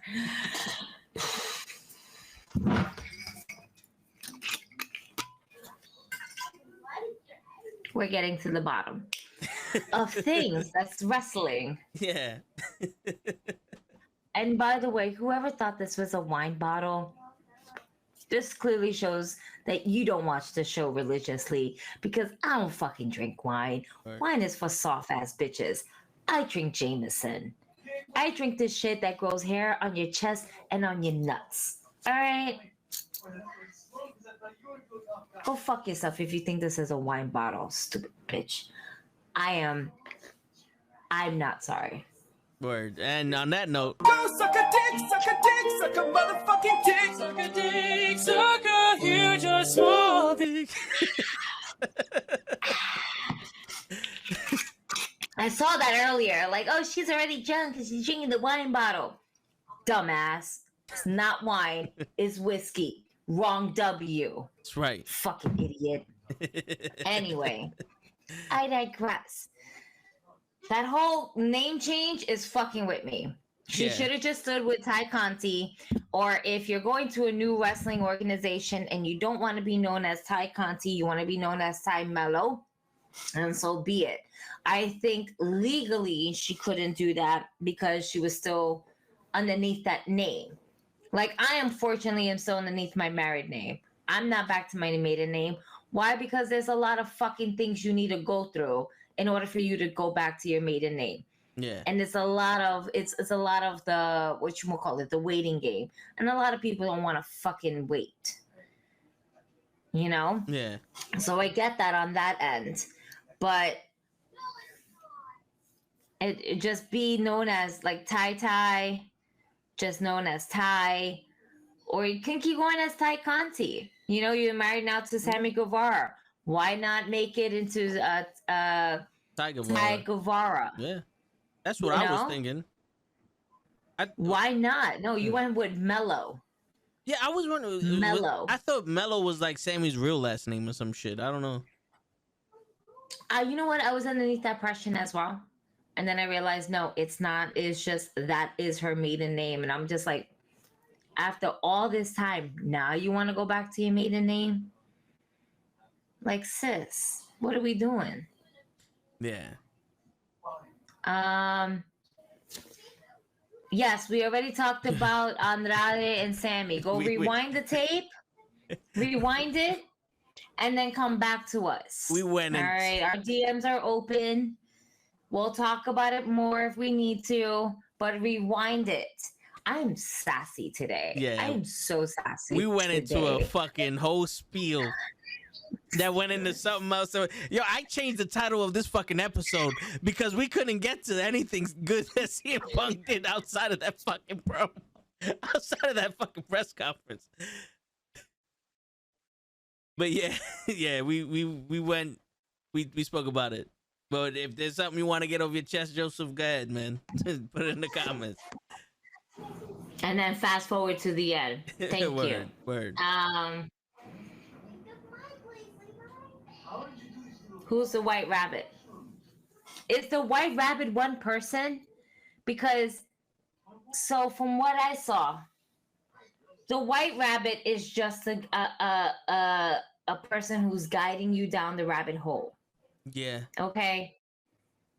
We saw a picture of a pig. We saw a picture of a wolf. So we have pictures of a white rabbit, a pig, and a wolf thus far. That to me tells me it is not just about who's the white rabbit, is whom's the white rabbit. Who's part of this group that is the white rabbit. Yeah. Because now I'm underneath the impression that this is a whole faction. Yeah. Yep. I saw there was a lot of things that was pointing to Joe Gacy from NXT, which wouldn't surprise me because he's already a cult. He's in a cult. He's in his own cult himself, so it wouldn't surprise me that he's one. I don't see the two people that he is currently with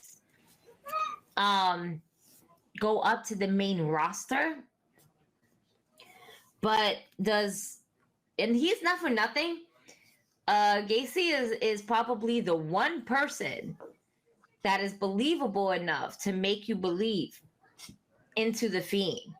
Like, he is that one person that will make me believe into the Antichrist type shit. because that's how strong his character is. You know, I saw a wolf, I immediately thought Baron Corbin. Lone wolf. True, yeah. He needs a new character anyway. And not for nothing, a lot of people sleep on Baron Corbin, but Baron Corbin has been in this game for a long ass time. And he has reinvented himself on multiple occasions. Yeah. We went from Lone Wolf Baron Corbin, where he had the hair and the receding hairline, to Happy Corbin, or we went into a different type of Corbin before Happy Corbin. It was Lone Wolf, then King Corbin, then Sad Corbin, then Happy Corbin. And No, we had Happy Corbin. No, we had Happy Corbin first before we got bum ass Corbin, and then we got Happy Corbin again. Yeah. Because when he lost the crown to Shinsuke, that's when his luck started going down. Shit! No, you're right. You're right. There might have been something in between Lone Wolf and King Corbin, so there might have been something in between those. So I see that happening. I don't see Karrion Kross anymore happening. Mainly because he has his own thing going on. I do wish for them to take out the black and white vignettes that they've been having for him, because I don't feel like at this point it really serves justice when you're doing it as a live crowd. Doing it as an entrance, yes. Doing it as he is attacking someone in the middle of the ring, no. Yeah. I don't want that. I don't want a black and white effect. I don't want a black and white filter on my TV anytime Karrion Kross is there. Yeah. I don't mind it for my entrance. It makes sense. Like the Vaughn Villains. Remember them? They were great. Yep. They were great as a tag team. And their entrance was black and white, but that doesn't mean every match that they have is black and white. I don't need Karrion Kross to be all black and white. All right. Karrion Kross was the original White Rabbit, but we've seen him so many times, and he's still new and not new. And by that is basically saying he is the Karrion Kross from NXT that we were supposed to originally get before Vince McMahon decided to turn him into Ultimate Shredder. Spartacus Shredder. But we're all Fall Style Romeo.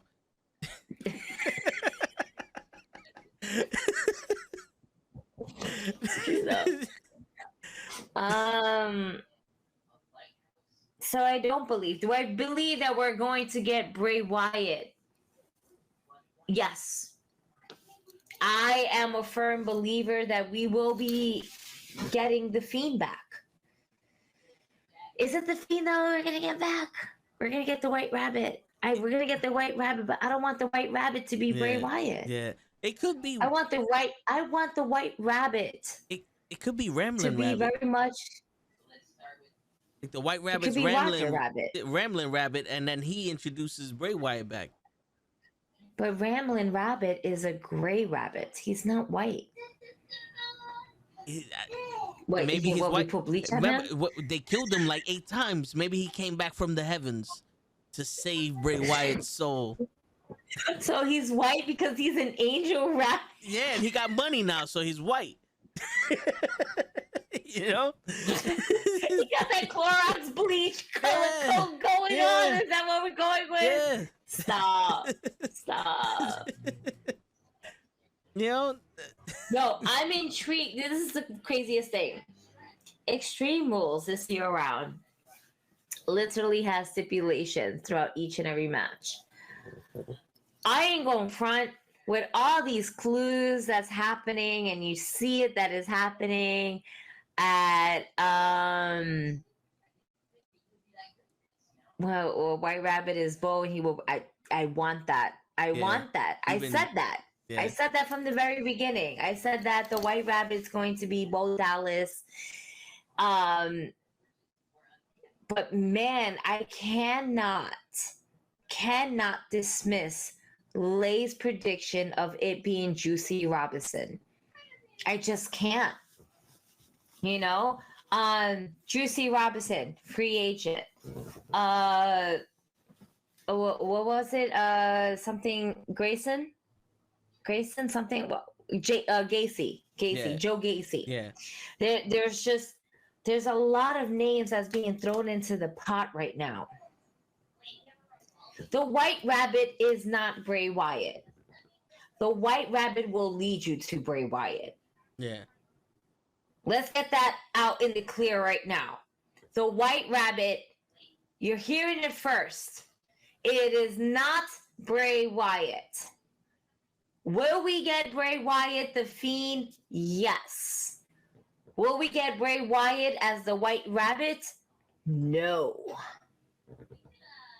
The White Rabbit is simply a tour guide that is guiding you down the rabbit hole of who ended the world. And it was you. You did.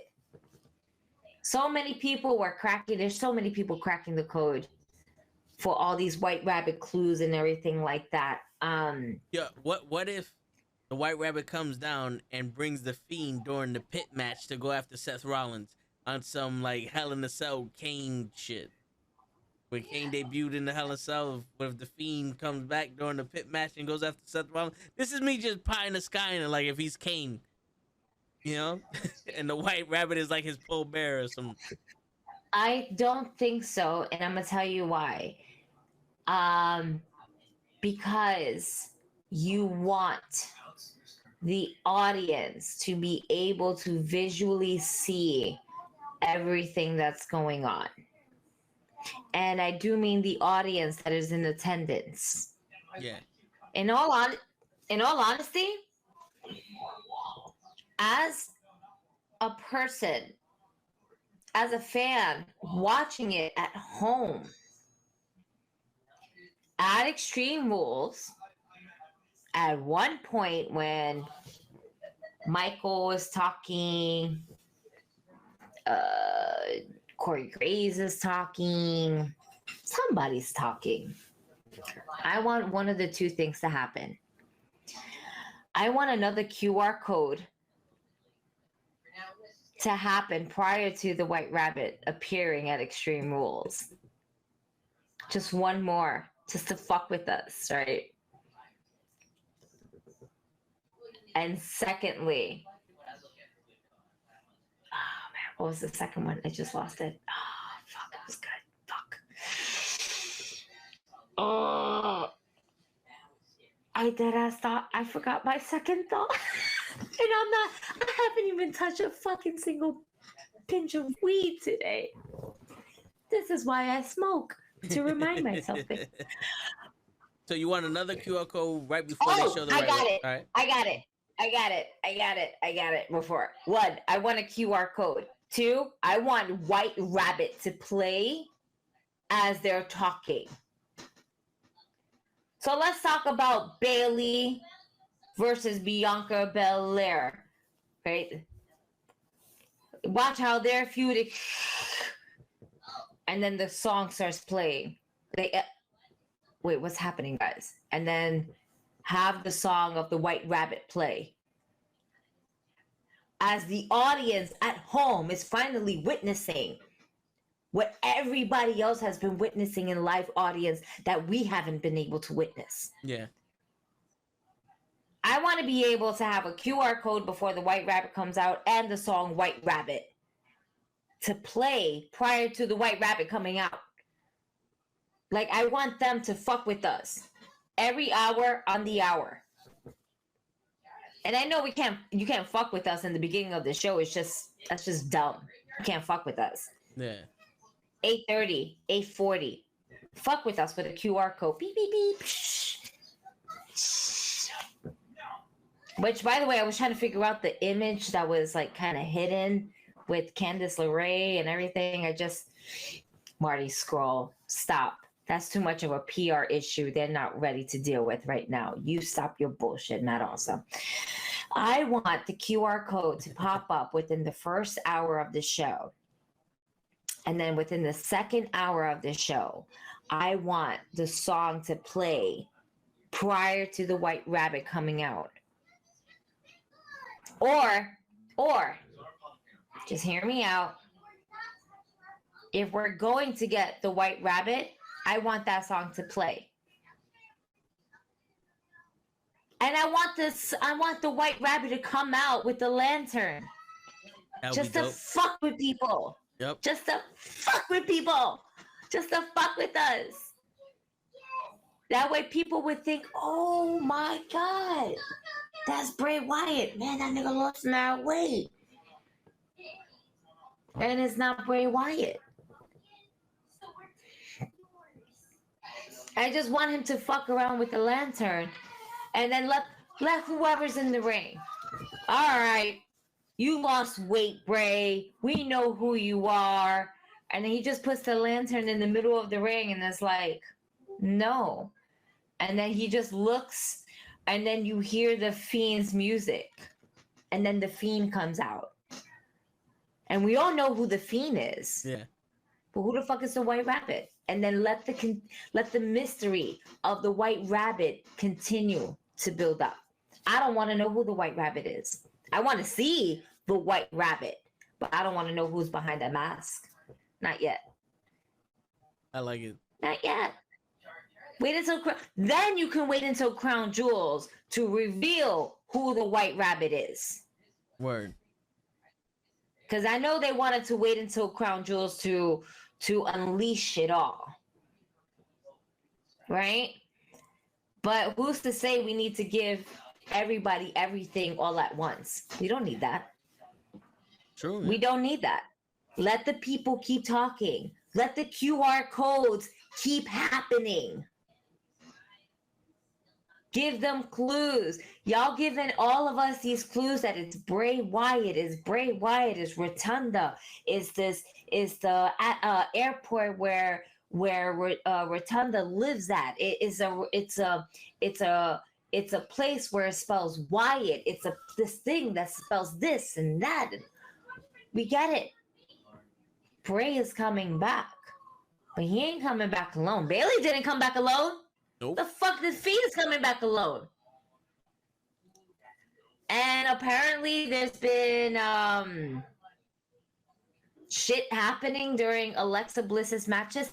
I haven't. What if it's Virgil? Go fuck yourself, Matt Awesome. I've been watching some of these matches with Alexa Bliss where there's a glitch happening. Yeah, the screen turned purple. Something happening.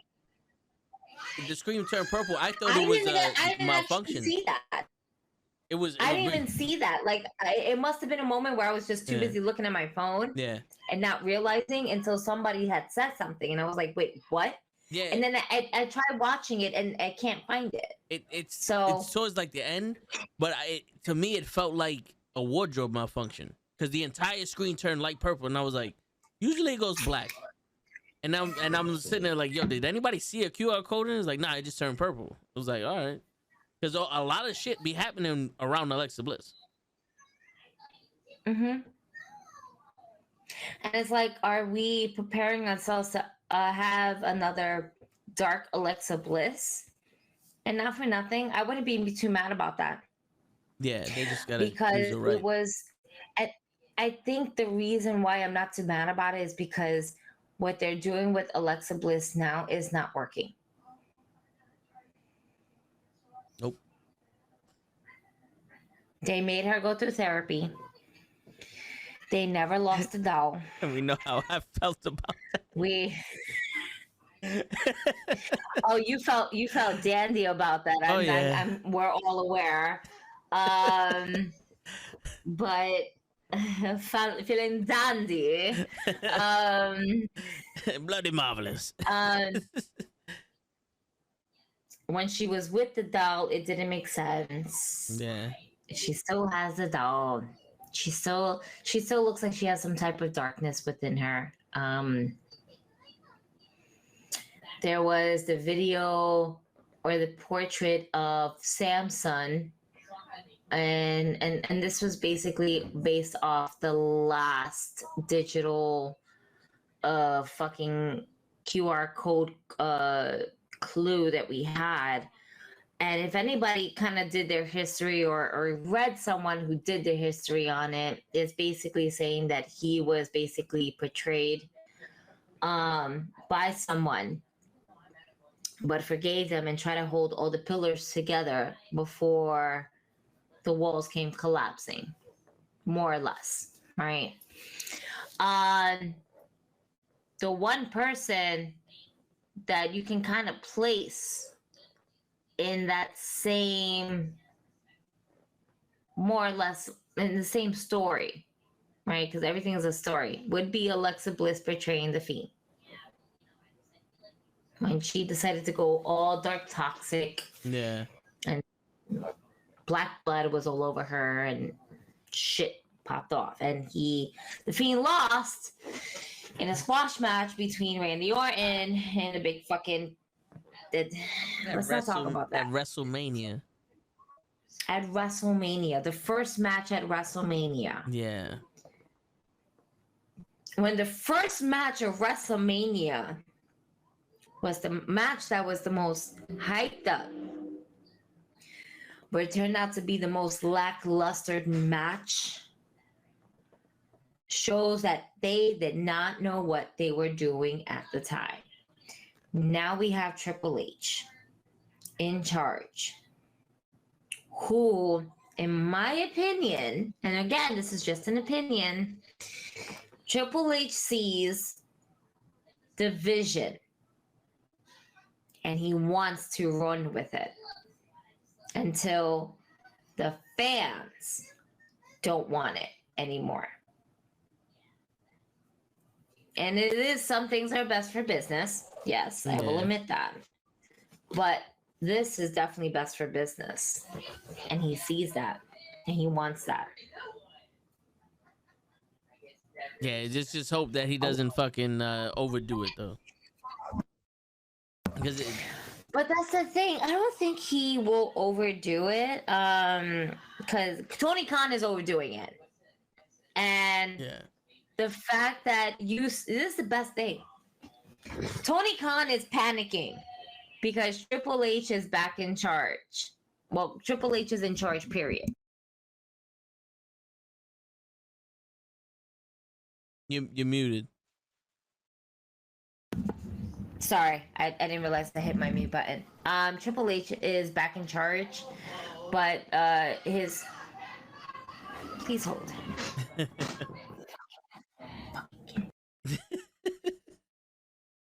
That's the life of a mom. Yo, Matt, before you go, if you're the white rabbit, then you know what to do, Matt. You got to give Sasha my number. Matter of fact, you give Willow my number too. Fuck it. I'll twerk for her. We'll get her to win the TBS championship. You know what I'm saying? I know. Look. See, Gigi's excited about that idea. See the look of excitement on her face. She turned into Alexa Bliss real quick.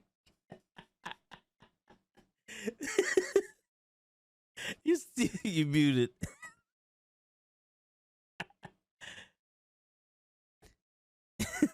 Look, that's the eyes of yes. It was the best idea she heard all day. You're muted still. Oh, because the one on the screen was muted. Okay. That's what happened. The only I don't read lips, but I heard "fuck you" pretty loud and clear while you was muted. I heard that loud and clear. I felt that one. The shit that you don't need would sound like, nah, I know what the fuck she said. Word. You can't mute that. Word. Oh man, no, YouTube put her to sleep. Thank God. Nice. Thank God. I can't even fucking. I'm almost done with the Jameson. Rick saying that WWE hired Rob Fee, who's a created and he's friends with Wyndham, and he does horror Horror movie. Right? I've read that too. He does all the scary shit. He was writing a lot for The Fiend prior. And I think he was one of the people that no, I didn't say that shit, Matt. Don't get that shit twisted. I definitely said fuck you. All right. I probably said go fuck yourself. I'm watching you. All right. These eyes are serious. All right. I had to get up close and personal on these sleepy ass eyes that hasn't gotten sleep in the last, I don't know, let's just say 4 days. Let's go with 4 days. 4 days sounds about right. Word. Okay. We're not talking about Sarah Lee. R.I.P. Yeah, that's it. Me and Kenny spoke about it earlier in the show, but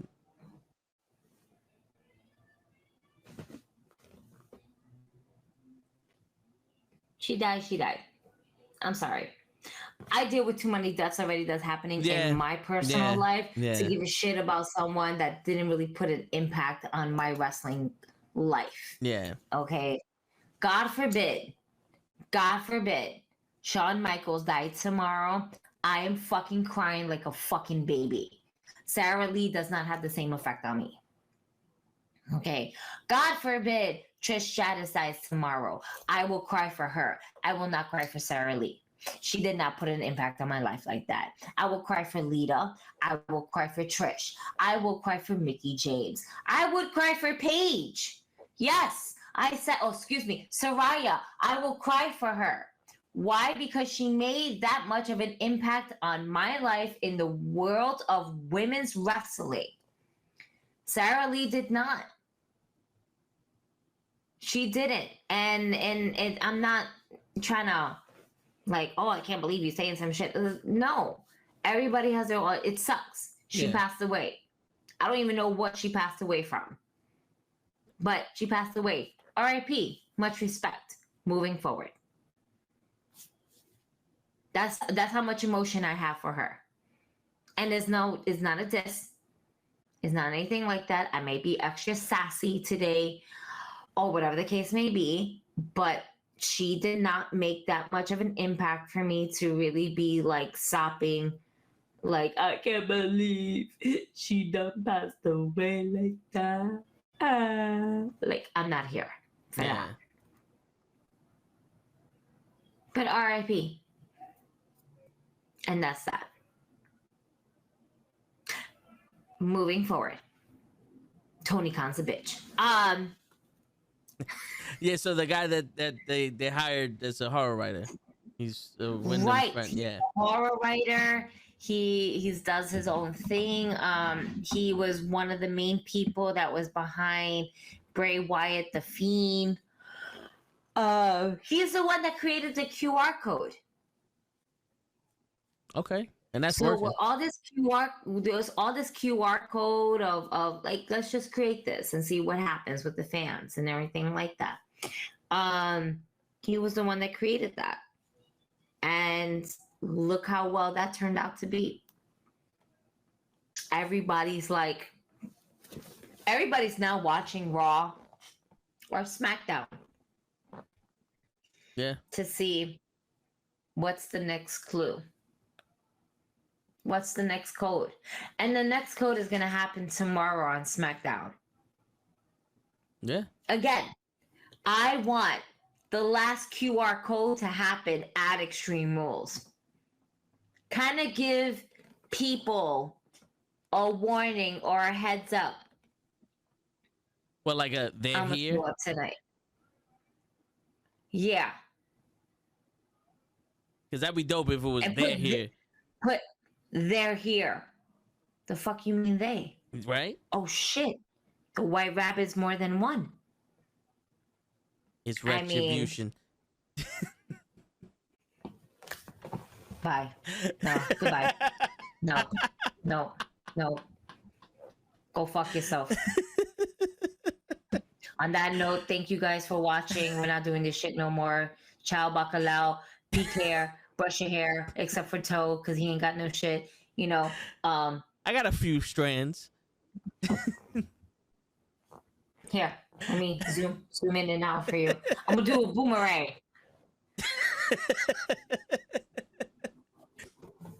This guy fucking said retribution.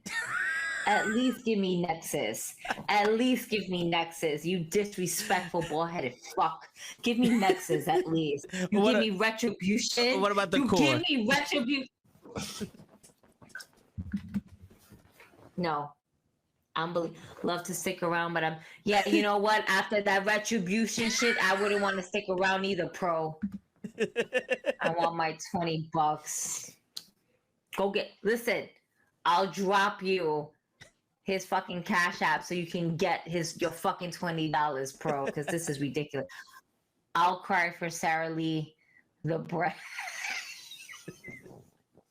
Word. If the bread goes away, I'm gonna be hurt for that too. She got some good ass bread. Your Wonder Bread hit us hard. I love bread. Any Oprah fans out there would know what I'm talking about. Oh shit, I'm fucking weak right now. So wait, don't we have Extreme Rules coming up Saturday? Yes. Shouldn't we doing predictions? Isn't this what weren't we supposed to do predictions? We were supposed to talk about how CM Punk is more than just a press conference. So that went out to shit, and I changed the title. So yeah, I guess someone came in and said they can't wait to hear our predictions for Extreme Rules. So did they? Yeah. Good for them. Let's see what the card is. What is the card? Yo, I heard a lot. So they didn't take out Bianca Belair and Bailey. They didn't take that ladder match out of the show. I thought they did. I looked for that post and they took it down, and I didn't hear anything else about it.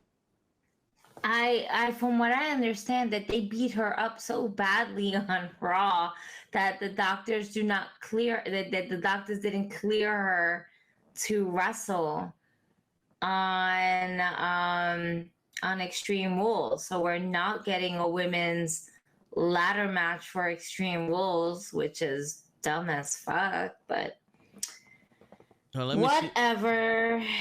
Let me go to WWE.com and see if they said anything.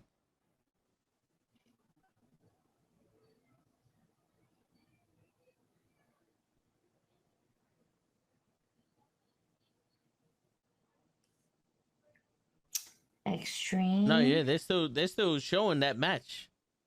As it's on Peacock. The only thing that they did, Bianca Belair inspiring road to Raw Women's Championship. Like they're still showing that match for like some promos and shit. Oh yeah, it's still it's still on. I guess at October 3rd. I guess what we saw was either bullshit or they just retracted it. No, I mean, who fucking knows at this point? Like, they're always doing dumb shit. Yeah. Watch they fucking say at the pay-per-view that then, 13 hours ago, CBS Sports. All right. SmackDown Women's Champion Liv Morgan versus Ronda Rousey Extreme Rules match. I want Liv Morgan to win because I just don't want Ronda Rousey as my champion. Yeah. Simple as that. My pick is Liv Morgan. She retains the title. I don't know how she retains it. I don't care how she retains it. As long as she retains it and Ronda Rousey is not my fucking women's champion. Word. Yeah. Same. I think they are fucking Extreme Rules away from fucking Liv Morgan up completely. Because they're not even reacting to her anymore. That's what I'm saying. No one's reacting to Liv Morgan anymore. And that's a shame. Yes. But that's because you're putting an underdog. And this is the thing. You can't continue being the underdog if you're no longer the underdog. If you are the champion, you're not the underdog. Yeah. You're the champion. You're not. You're the champion. So let's just say, hypothetically speaking, Bianca Belair versus Bayley. Right? Let's just say night, we do match. Yeah. Good night, pro. Let's say we do get the match. Who goes over? Bayley or Bianca? That's a tough one. Because I can see Bayley being the champion and then... But I've never seen Bianca in a ladder match. Yeah. But a part of me feels like... I think I've seen Bayley in a ladder match. Isn't it like Money in the Bank? Did she ever win Money in the Bank? Yeah, I think she did. I think she did win a Money in the Bank. Did she? I think so. Did Bayley ever win Money in the Bank? Bayley's epic WWE Money in the Bank cash-in blows up SmackDown in 2019. Yeah. So we've seen Bayley in a ladder match. Yep. And I've never seen Bianca Belair in a ladder match. Yeah, that at least we could remember, but I don't remember seeing her in it either. I think if this is the case and scenario, we give the belt to Bayley.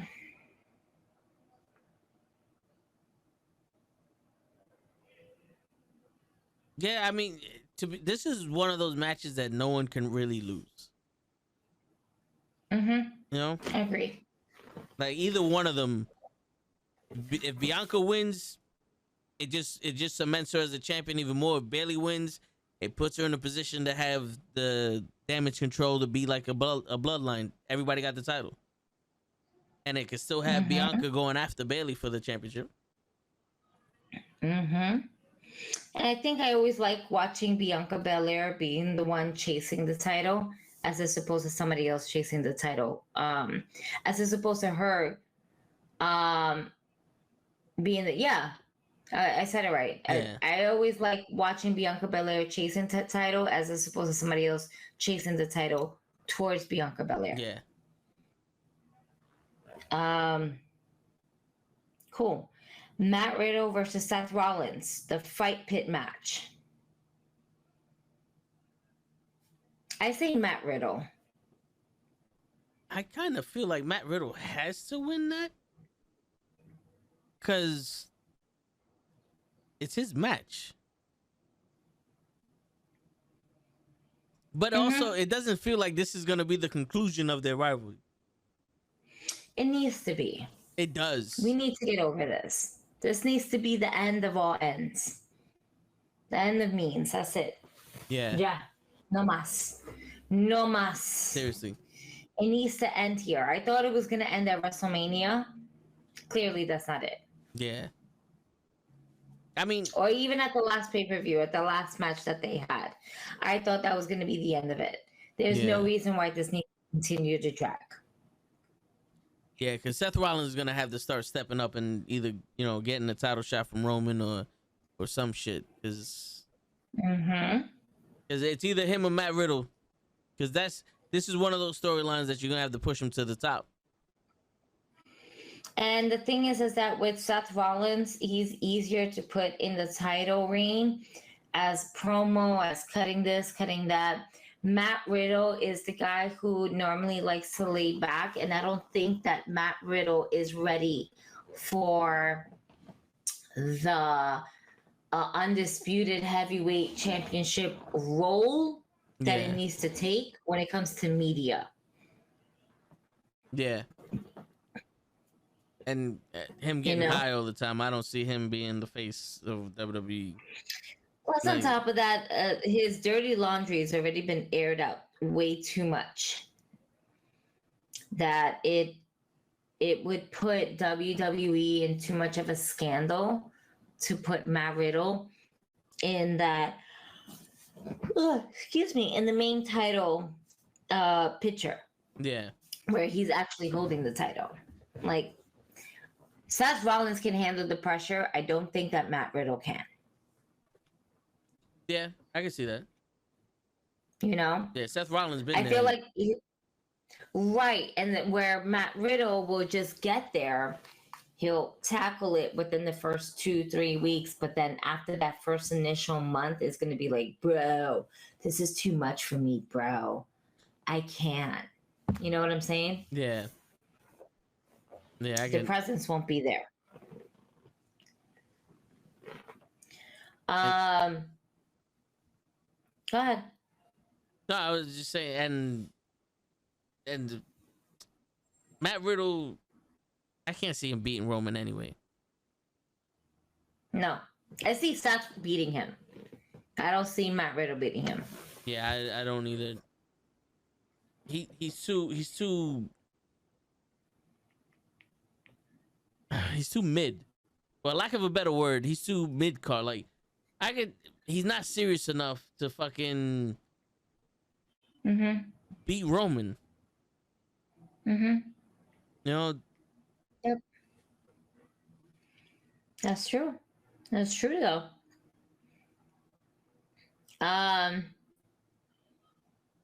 But who wins from this fight pit? We say Matt Riddle wins, but then Seth Rollins moves forward. Edge versus Finn Balor in I Quit match.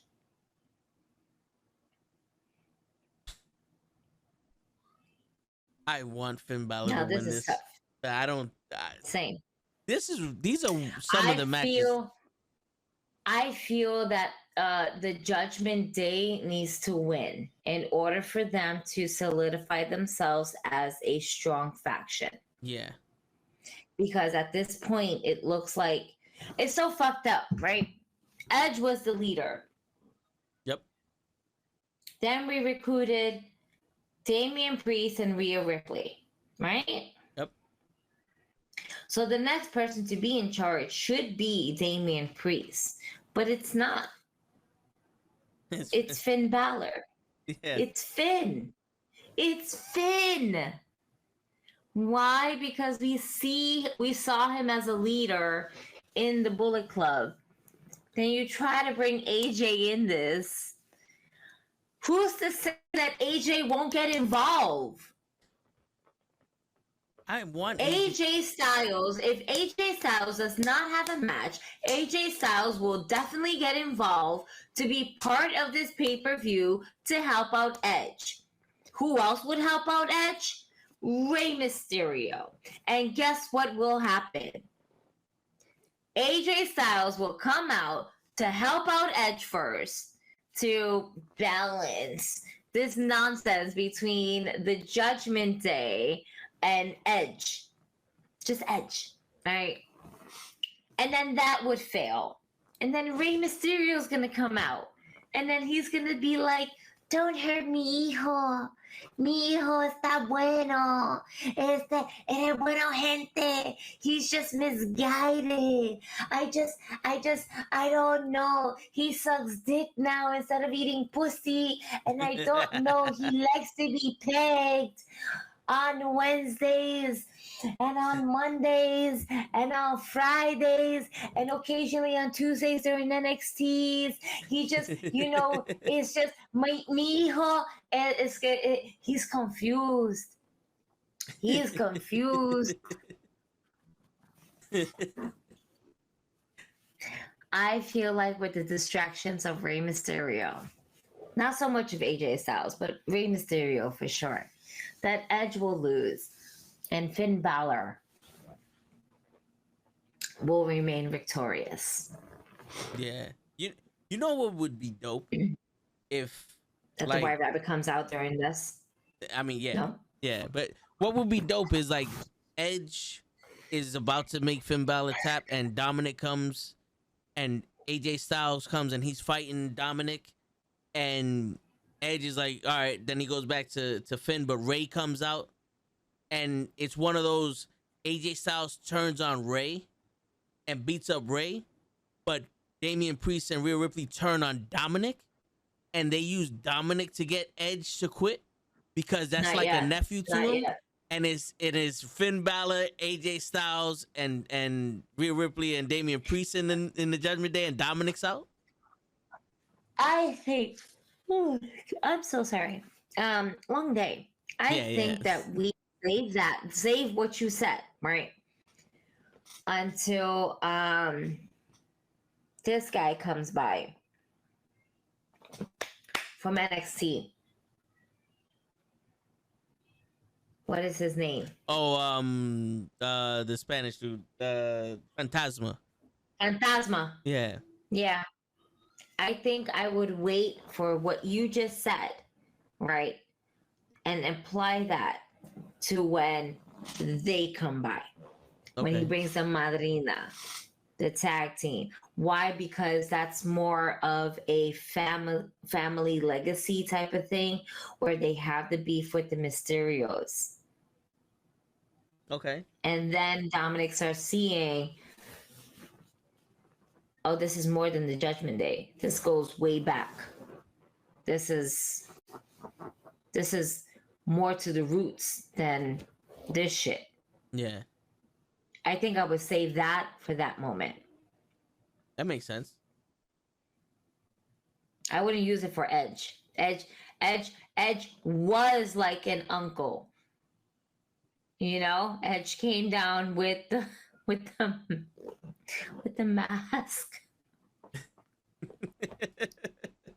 Edge came down the ring with his OnlyFans mask, because we didn't want to know who he was. But I would save what you said until that other faction comes in. I think, though, with the distraction of Rey Mysterio, Finn Balor picks up the win. And the Judgment Day lives to see another day as a strong faction, as they are, and whatever the case may be. Moving forward, Karrion Kross versus Drew McIntyre, a strap match. I don't give a shit about this match. Me neither. I don't know. Yeah, me neither. I feel like it's just been kind of put together. Yeah. I'm not here for this. And that Fireball segment fucked up. They fucked that up royally. How is the man here? Here. Yeah. But we shoot the fireball here. Yeah. My man's face is here. Here. Here is my face. You shot here. What in the fuck? Yeah. That was bad. And how does he not, like, at least get, feel like he's getting distracted by the heat? It's like, oh shit, like it fucking nerve wrecks him. Like a fireball just got shot at my face, and then Cross like gets the upper hand. Nah. There goes a fireball. Now I'm gonna fuck up Cross again. Like, what? Yeah. Was that a shooting star? Yeah. Was it? Let me make my wish. I wish for this shit not to happen. Word. Oh, Yeah. look, there's a strap in my hand. They try to save it as much as possible, but they didn't. Yeah. And it was bad. They knew it was bad. Yeah. But with all said and done, Karrion Kross should go over because this is like what, his first major pay-per-view coming back, right? I think Karrion Kross needs to go over. I think it's his first major pay-per-view in the main roster. But that's what I'm saying, coming back from all the shit. Yeah, but I don't think he was on a pay-per-view when he was Spartacus. I don't think so either. And if he was, it was a fucking pre-show. I mean, the kickoff show. So that doesn't count. But yeah, you're 100% right. I don't care for this match either. I think this match should maybe start the show, and I think Cross should win clean. Because I think Drew McIntyre is starting to get to that point where it's like, all right, bro, I'm getting sick of your shit. He can put people over. Yeah, he can put people over. He doesn't need to win. Yeah. He doesn't need to win because at the end of the day, he will still be put over. Yeah, pretty much. We got the Brawling Brutes versus Imperium. Good old-fashioned Donnybrook match. What does that mean? I have no fucking clue. I have no fucking clue. I'm thinking that it's just like a street. It's a street match. It's like a street fight. It's a street fight? Yeah. That's what I'm thinking. It's like a street fight. They just had to give it a cute name. Does Imperium go over, or does the Brawling Brutes go over? I think the Imperium needs to go over just to keep Walter looking strong. Mm. You know, and you know, because I think his faction needs to look strong also. He can't have two bumbling idiots and he's the strong one. You know? You guys, if you're in the group chat, let us know what your thoughts are at the same time. It's not just us. It's not our opinion. We want to know what you guys think as well. Yeah. If you're still with us, I know we're way past our time. We're about 45 minutes over time. Yeah. It happens on a live podcast. We want to know your thoughts. We want to know what your predictions are as well. Our predictions don't mean shit as much as your predictions do. So we're all here together, but we want to know what your opinions are as well, so we can kind of like go back and forth at it. I'm with you though, Toe. I think Imperium needs to go over. I think it would solidify them as a strong faction. Do I see Imperium possibly taking over the bloodline? Maybe. Yeah. Maybe. Why not? I would not mind watching Gunter and I did that on purpose. Yeah. I wouldn't mind watching Walter go one-on-one with the tribal chief Roman Reigns, and I want to see them extend them chops. Yeah. Them chops. I want to see some chests lit up like Christmas before Christmas is here. You think Roman would take those chops? Absolutely. I think he would. Yeah. Why not? Why wouldn't he? I don't. Not saying he can't, because he is a tough dude. But I'm just saying, you think he's like, yeah, I'll take the chops. I don't know. That might be one of those we get one chop. We get that tomahawk chop that drops Roman and puts him down for a 2 count, and that's it. You know what I'm saying? He takes them chops where Gunter takes the super kicks and the spear. Superman punch. No, I said it right. A super kick? I said it right. Super kicks from the Usos. Oh, okay, all right. I was about to say, I ain't never seen Roman pick his leg up that high. No. Because Roman doesn't run. That's it. Yeah. And you want to know what's crazy? If Imperium ever goes up against the bloodline, the one person that will put Walter down would not be Roman will get the pin. Yes. But the one person that will put Walter down will be Solo Sikoa. I can see that. Because we want to put him over. And what better way to put him over than put him over against the man who's been fucking up Sheamus. And by the way, I think there's a match between Walter and Sheamus coming up at Extreme Rules. I think that was added, but it's not added onto the card. Or if it's for SmackDown. That's happening tomorrow. It could be for where SmackDown. Where it's both of them versus each other for the Intercontinental Championship. Mm. And I want that. Why? Because I cannot get enough of Gunter, Walter versus Sheamus. Yeah. I was saying earlier that Walter bring out the old Sheamus. Because, you know, he looked like the old Sheamus when he wrestled him. Because nowadays he's doing paint by numbers, but he stepped up his game with Walter. Agree. And it shows. Yeah. The writing is literally on his chest. It shows all over here. In chapoglyphics. Chapoglyphics, that's it. Only a few wrestlers are good with that. Like I've seen perfect example. We're going from main roster to indies. Steve Benya at Jobber Slam, where his chest was fucking lit up by, I think it was called Mystery Q. Yes. Right? Mysterious Q.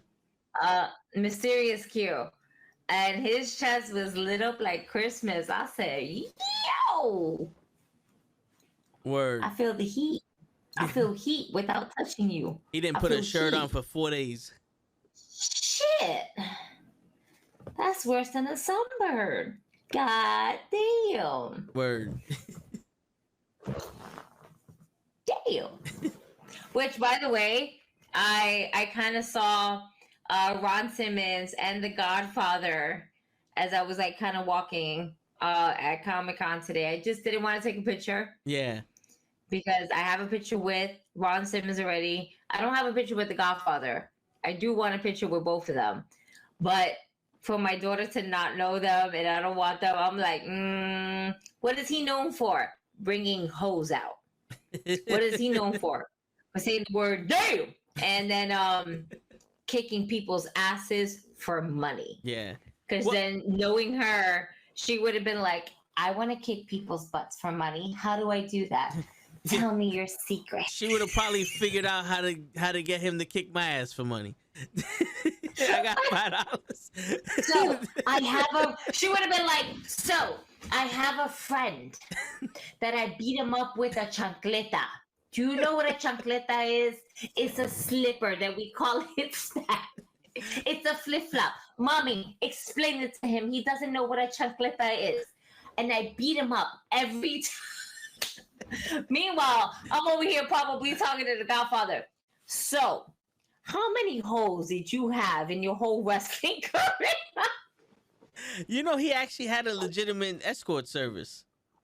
Yes, I'm fully aware of this. And then I probably would also ask him, I need to ask you, what strand are you on right now? And where can I find some of that strand? And can we smoke something? Because you're one of my favorites, and I would love to say I smoked a strand with the motherfucking Godfather. Word. Papa Shango, bitch. Boogla, boogla, boogla, boogla, boogla, boogla. That's what I'm doing. With the skulls in my... I'm holding the skulls in my hand. If you don't know what this is, I'm holding the skulls in my hand. making the Ultimate Warrior throw up for no reason. Oh my god, I'm weak right now. Thinking about how did you make the Ultimate Warrior throw up? What the fuck did that motherfucker eat? So I don't can stay away from it. Word. My god, Michael, my god. Oh man, The Godfather and his whole train. I hope I see them tomorrow because I would totally pay for them.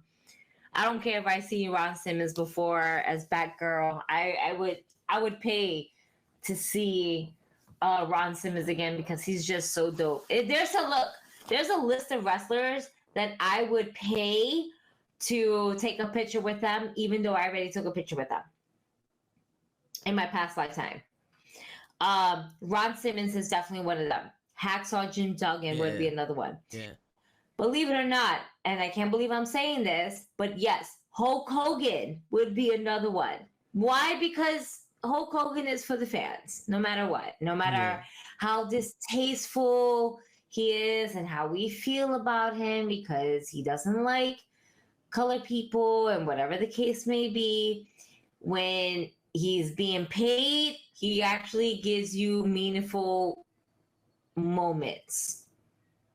And that's all you can ever ask for from a wrestler is meaningful moments. Yeah. So Hogan would be another one. Jim Ross and Jerry Lawler together, and they are sitting next to each other.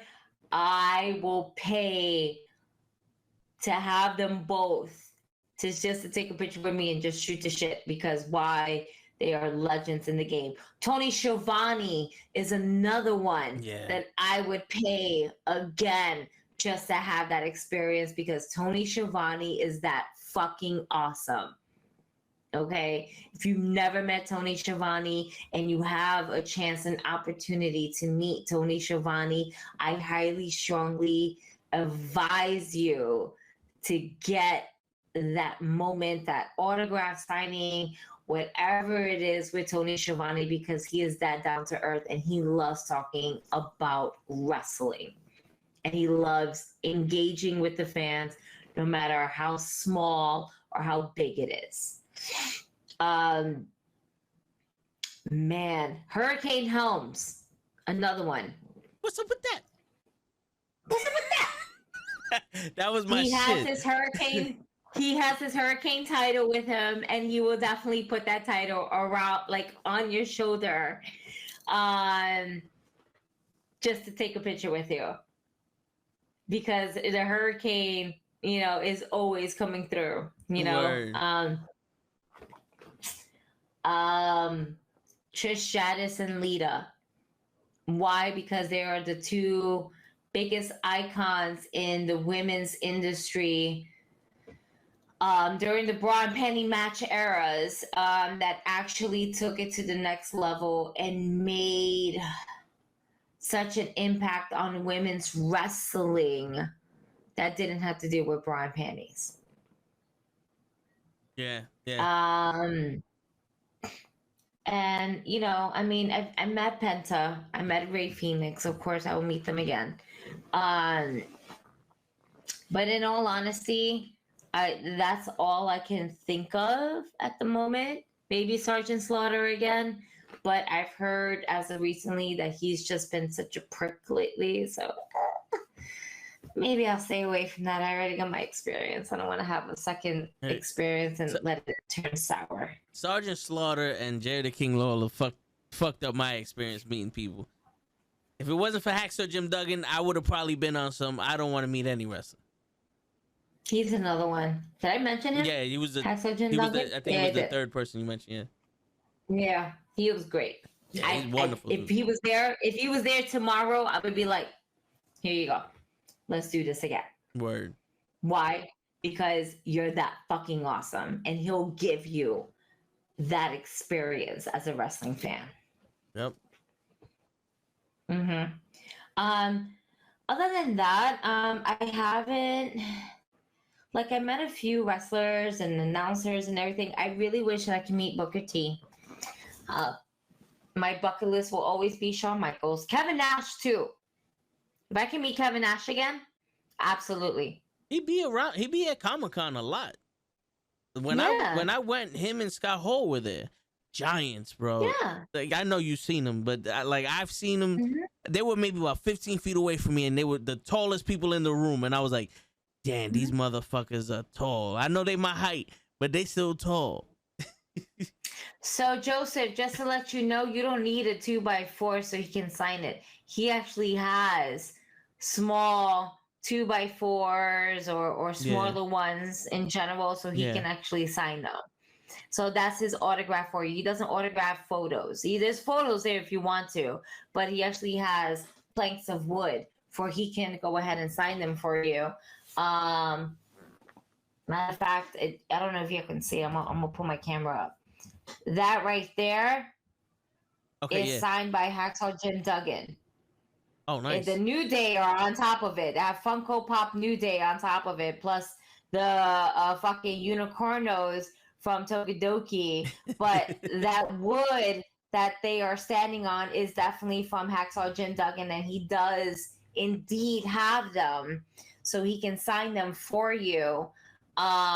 Instead of like the 2x4s, because the 2x4s obviously are massive and everything like that, but he does have small planks of wood, so he can go ahead and sign them for you. So he definitely has that. If you ever see him do any signings, he has that with him. Besides the actual like 8x10s of himself. So yes, he has that. That's dope. So he definitely signs that because it's a signature thing. You know what I'm saying? Yep. And then not in the sense of his signature, but it's a signature prop that he has. You know? Jim Duggan has that, the plank of wood. Jake Hogan has has Jake has a snake. Hogan has his hair pieces on his bandana. I mean, yeah. Imagine if Hogan signs a bandana that has hair pieces.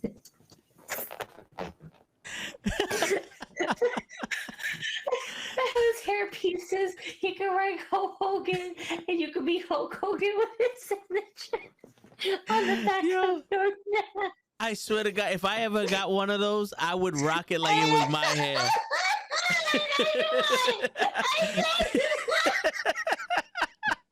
I'm fucking swinging and shit like, yeah, motherfucker. Don't sweat it out. The ink mark might stretch. Don't sweat it out. Word. Oh no. I'm weak right now. I just go to work with the shit on and be like, Hello, motherfucker. That's good. Oh shit. But before, I'm just thinking about that. I'm just thinking about like the hair blowing in the wind and shit like that. Oh man. I'm fucking done. Word. I'm done. Yeah, but before we go like 2 hours overtime, Facts. yeah, we gotta let you rest because tomorrow's gonna be another big day for you. I know. Yeah, hopefully you got your comfortable shoes on. And I will. I'll definitely have my comfortable shoes and it's another what time is it? 1 Yeah, o'clock. it's gonna be a 6 a.m. day. It's a 6 a.m. day. And I got a sleeping child over there that's like, come tuck me in bed. Word. Good. Keep your ass sleeping. Word. But yeah, next week we'll talk about Extreme Rules.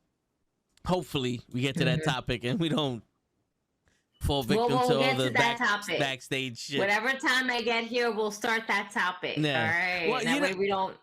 That was on me because once we started talking about Jade and Andrade, I went off. And in my head, I was like, I don't give a fuck if CM Punk is more than that press conference now. We're getting into this shit. Like, we're over with CM Punk. Yeah.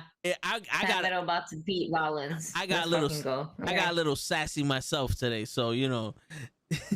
It was one of those days. I've been sassy all fucking day. Word. The Mad Hatter has been going mad.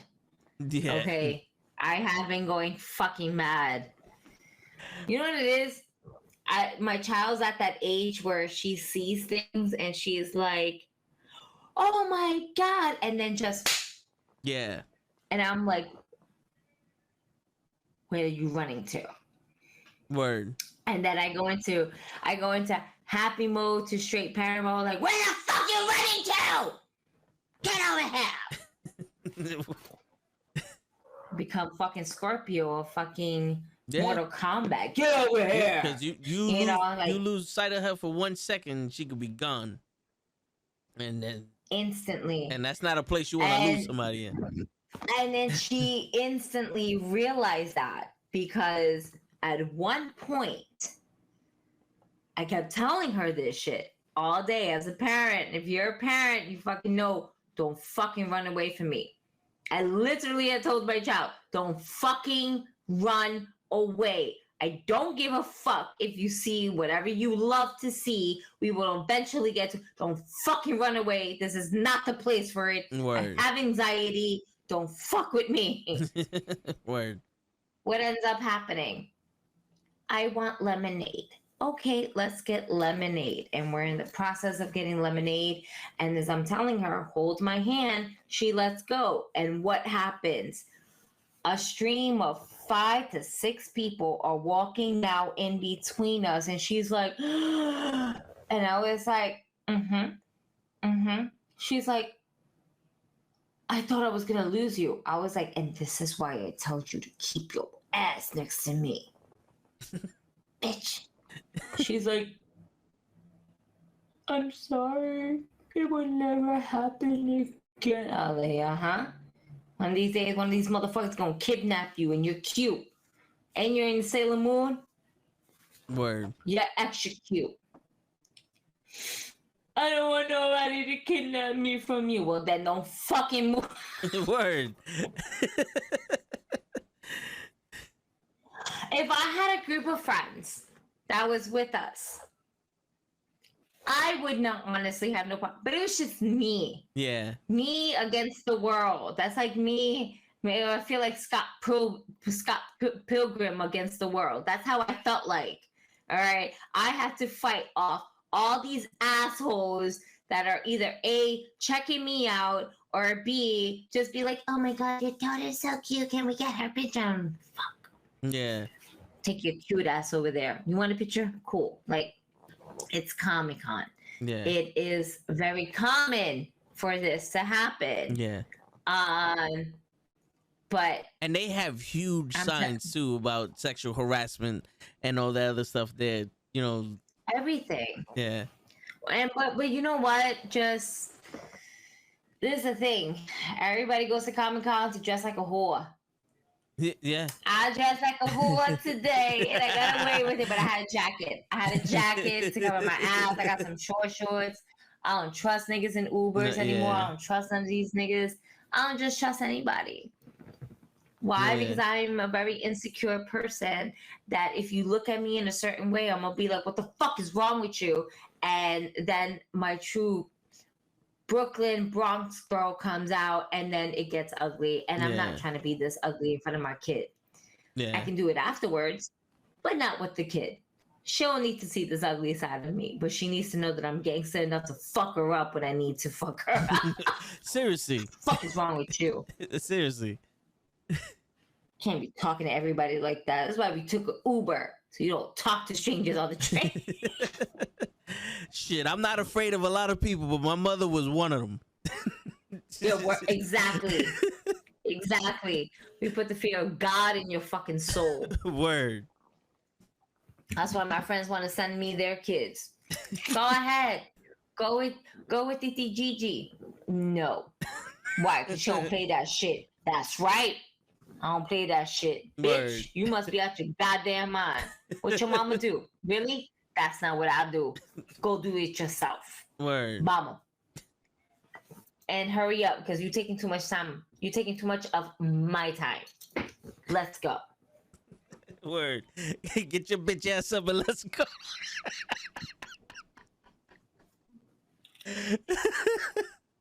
Yo, there was one time my neighbors across the street, her son, he liked to curse. He was maybe 5, 6 years old. He loved the curse. And he goes up to my mom and goes, fuck you. And my mom said, what did you say to me? And his ass repeated it.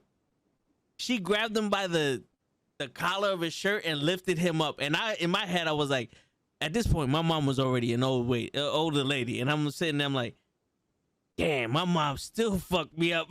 Like, she picked this kid up off the ground by the collar, and yo, he was shaking in his boots, and his mom was right there watching, and he looked at his mom, and his mom like, don't look at me, you fucked up.